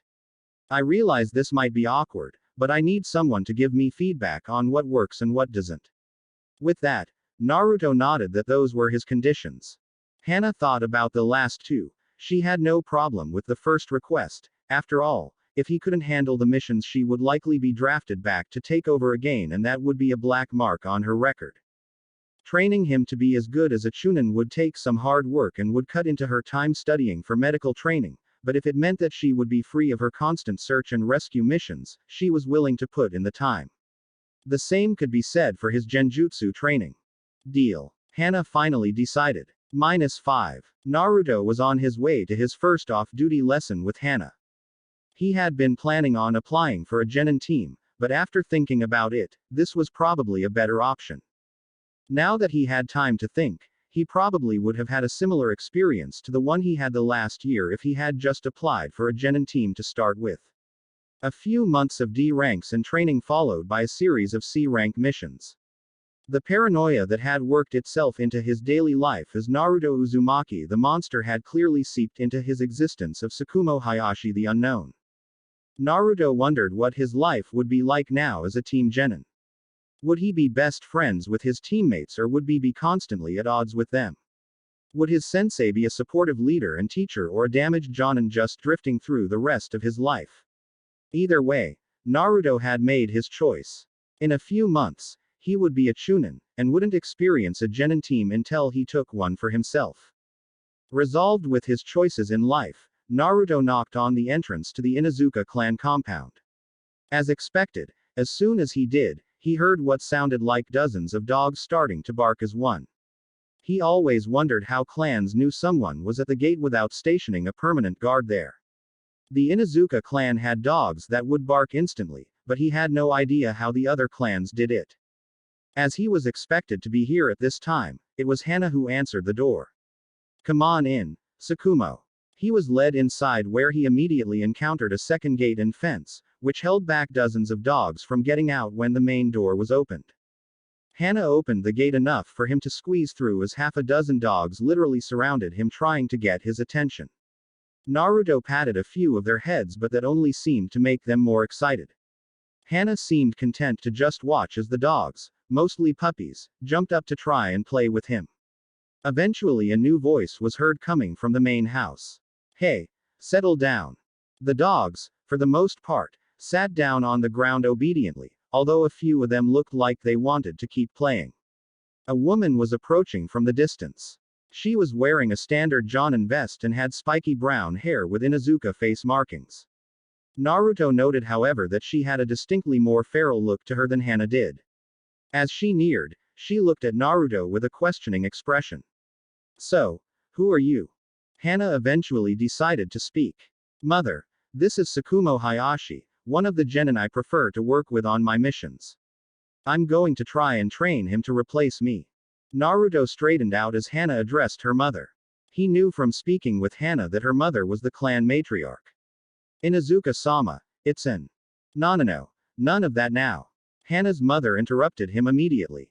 "My name is Sum. Inuzukas don't stand on formalities like all the other uptight clans." Naruto looked over to see Hana smirking evilly, enjoying watching him get chewed out by her mother. Well, if that's funny to her, let's see how she likes this.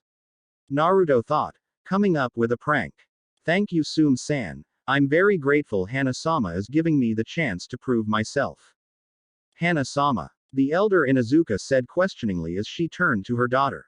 Hana, surprised at this turn of events, quit smirking as she saw her mother's gaze. "What? No. Tsukumo, what are you saying? It's just Hana." Naruto decided to give her a wink while Sum's back was to him. "But the last time I didn't call you Hana-sama you had your dogs chase me for hours." "What? Tsukumo. Say that isn't true." Hana panicked as she saw her mother's eyes narrow. Luckily, she was saved as Naruto couldn't take it and started laughing out loud.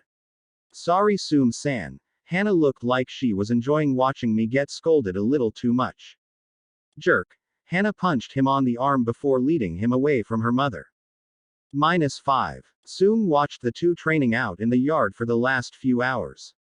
They started out with a bit of taijutsu, in which her daughter was rougher on him than she probably normally would have been, but the young boy seemed to be at least able to keep up.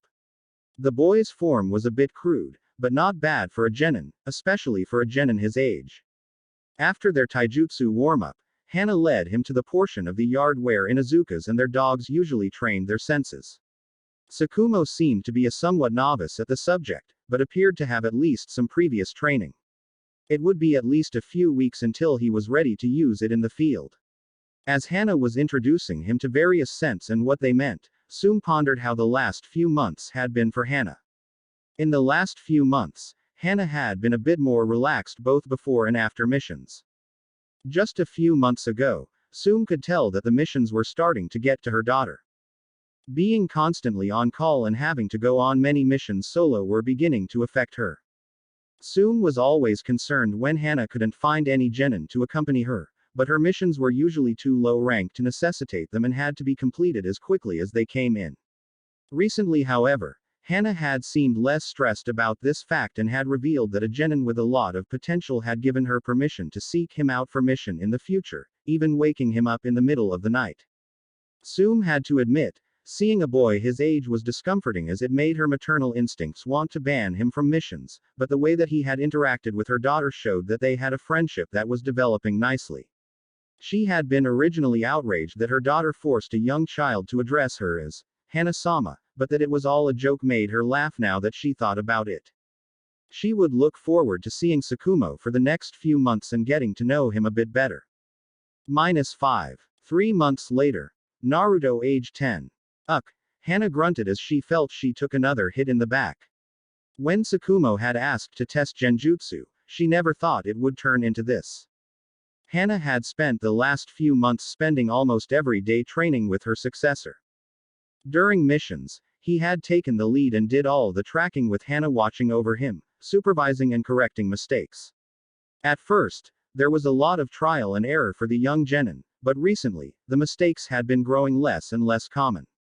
The last mission that they had gone on, Hana corrected 0 of the things he did and walked through the mission merely as an observer. He was ready. His taijutsu was still a shade less advanced than most rookie chunin were, even at the beginning, but that could be explained by the fact that he was still very young. In fact, Sakumo was able to recognize that with the way he performed his genjutsus. The traditional way to use genjutsu was to distract or terrify an individual into being subdued by fear. That is not what Sakumo did. Sakumo instead used genjutsu to make small unnoticeable changes that Hana struggled to identify. Sakumo made it so that in a fight with him, you could trip over an unseen rock or root that he had made invisible. In a fist fight with him, he was capable of making it seem that he was striking at your head, only to try and block what turned out to be an illusion as he struck you in the body. He was even capable of hiding weapons in his hands under the illusion they were empty. When she first found out he could do that, it had terrified her. Sakumo would be a dangerous person fight unprepared. She had put in her request for a hearing to determine whether or not he was ready for promotion yesterday. Soon, a decision would be made. -5. Shikaku Nara reviewed his paperwork for the next request.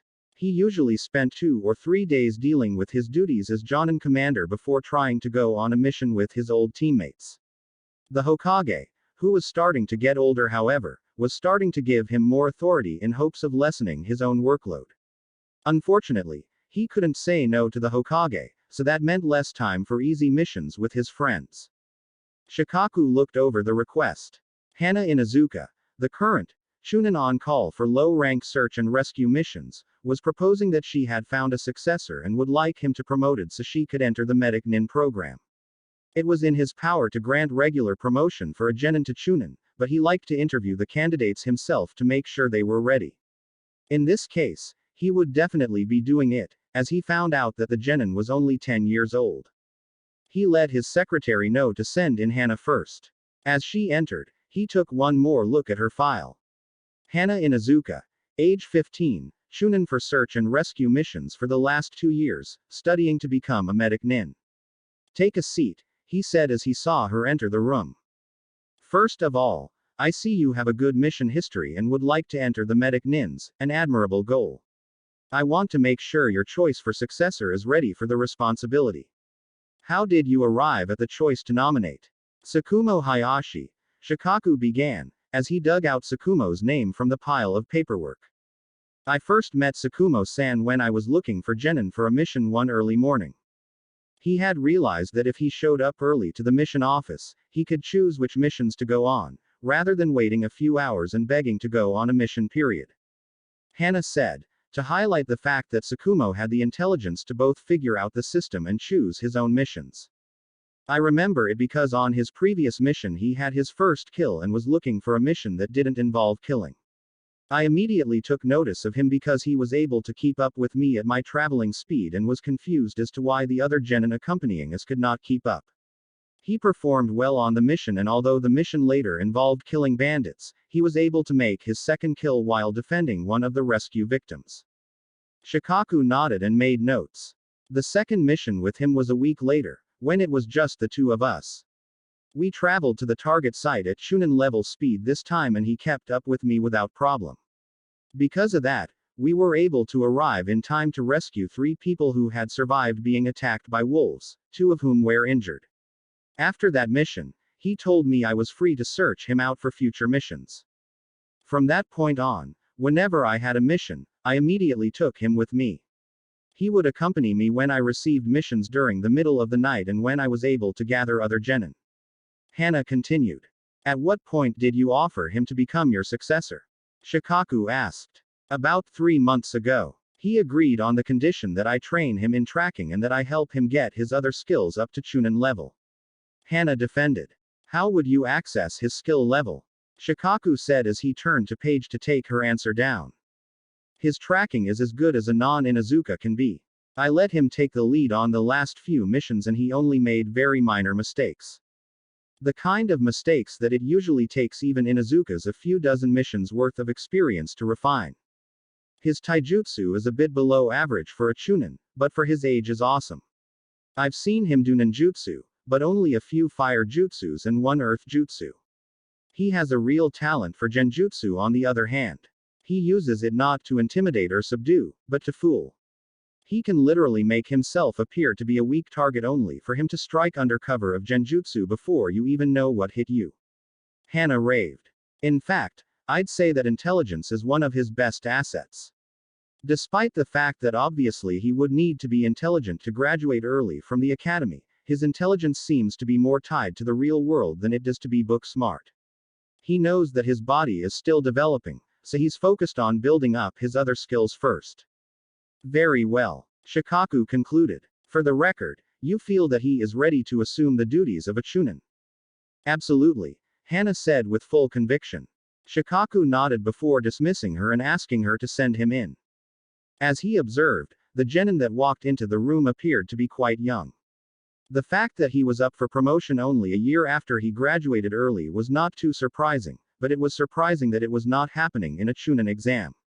Please take a seat, Tsukumo-san. I have a few questions to ask before a determination can be made.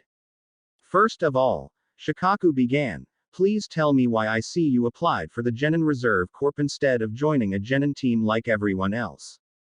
Well, Nara-sama, as you know, I graduated early from the academy, but what you don't know is that I feel like I graduated too early. I was skipped past the 3rd year as I already knew most of the academy jutsus and was entered into the 4th year. I thought I would have 2 years to refine my skills and make sure I was prepared to enter a team comprised mostly of kids that were raised in a ninja clan. I felt like when I had been skipped up to the graduating class halfway through the year, I probably missed out on a lot of the less important, in regards to the academy grading system, subjects. Naruto began to explain. I decided to take a year to train and study using the Genin library. I would take a few missions to get some experience before applying for a Genin team the next year. I realize I might have been a little misguided about the level of the other graduates, but I don't think it worked out too badly. I was fully intending to apply for a Genin team when Hana proposed to make me her successor. Shikaku nodded his head as he began to understand Tsukumo's way of thought. He saw that Tsukumo was originally from the Fire Temple, so it isn't inconceivable that he had a slightly unrealistic opinion of clan-raised children.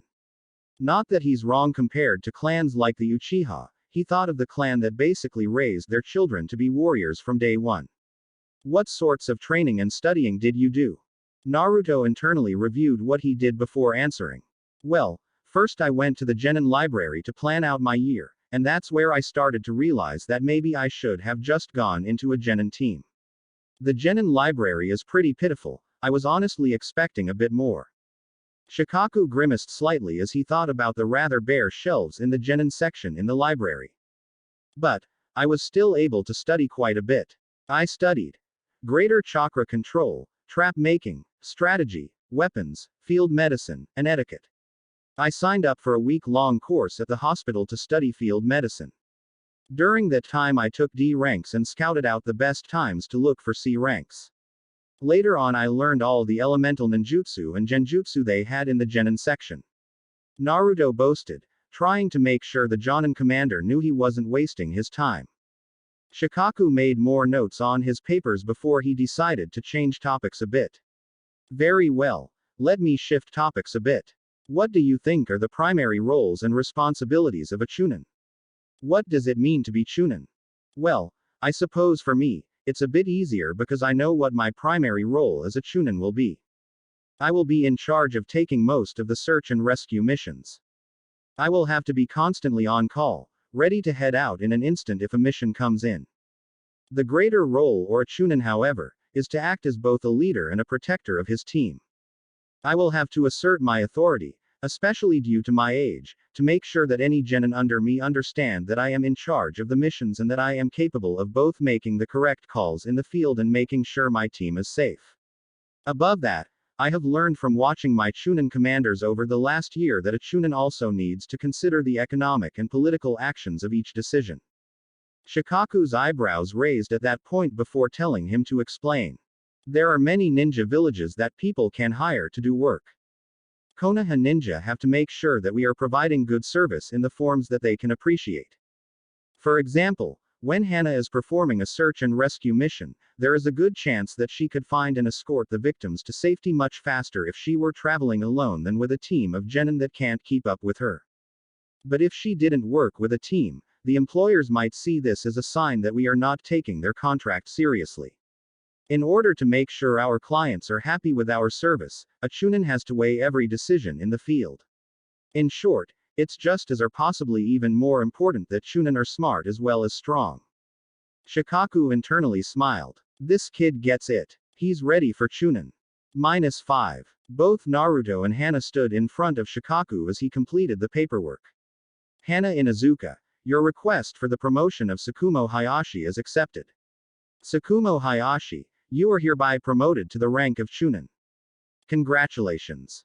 Both Hana and Naruto broke out into grins and hugged each other.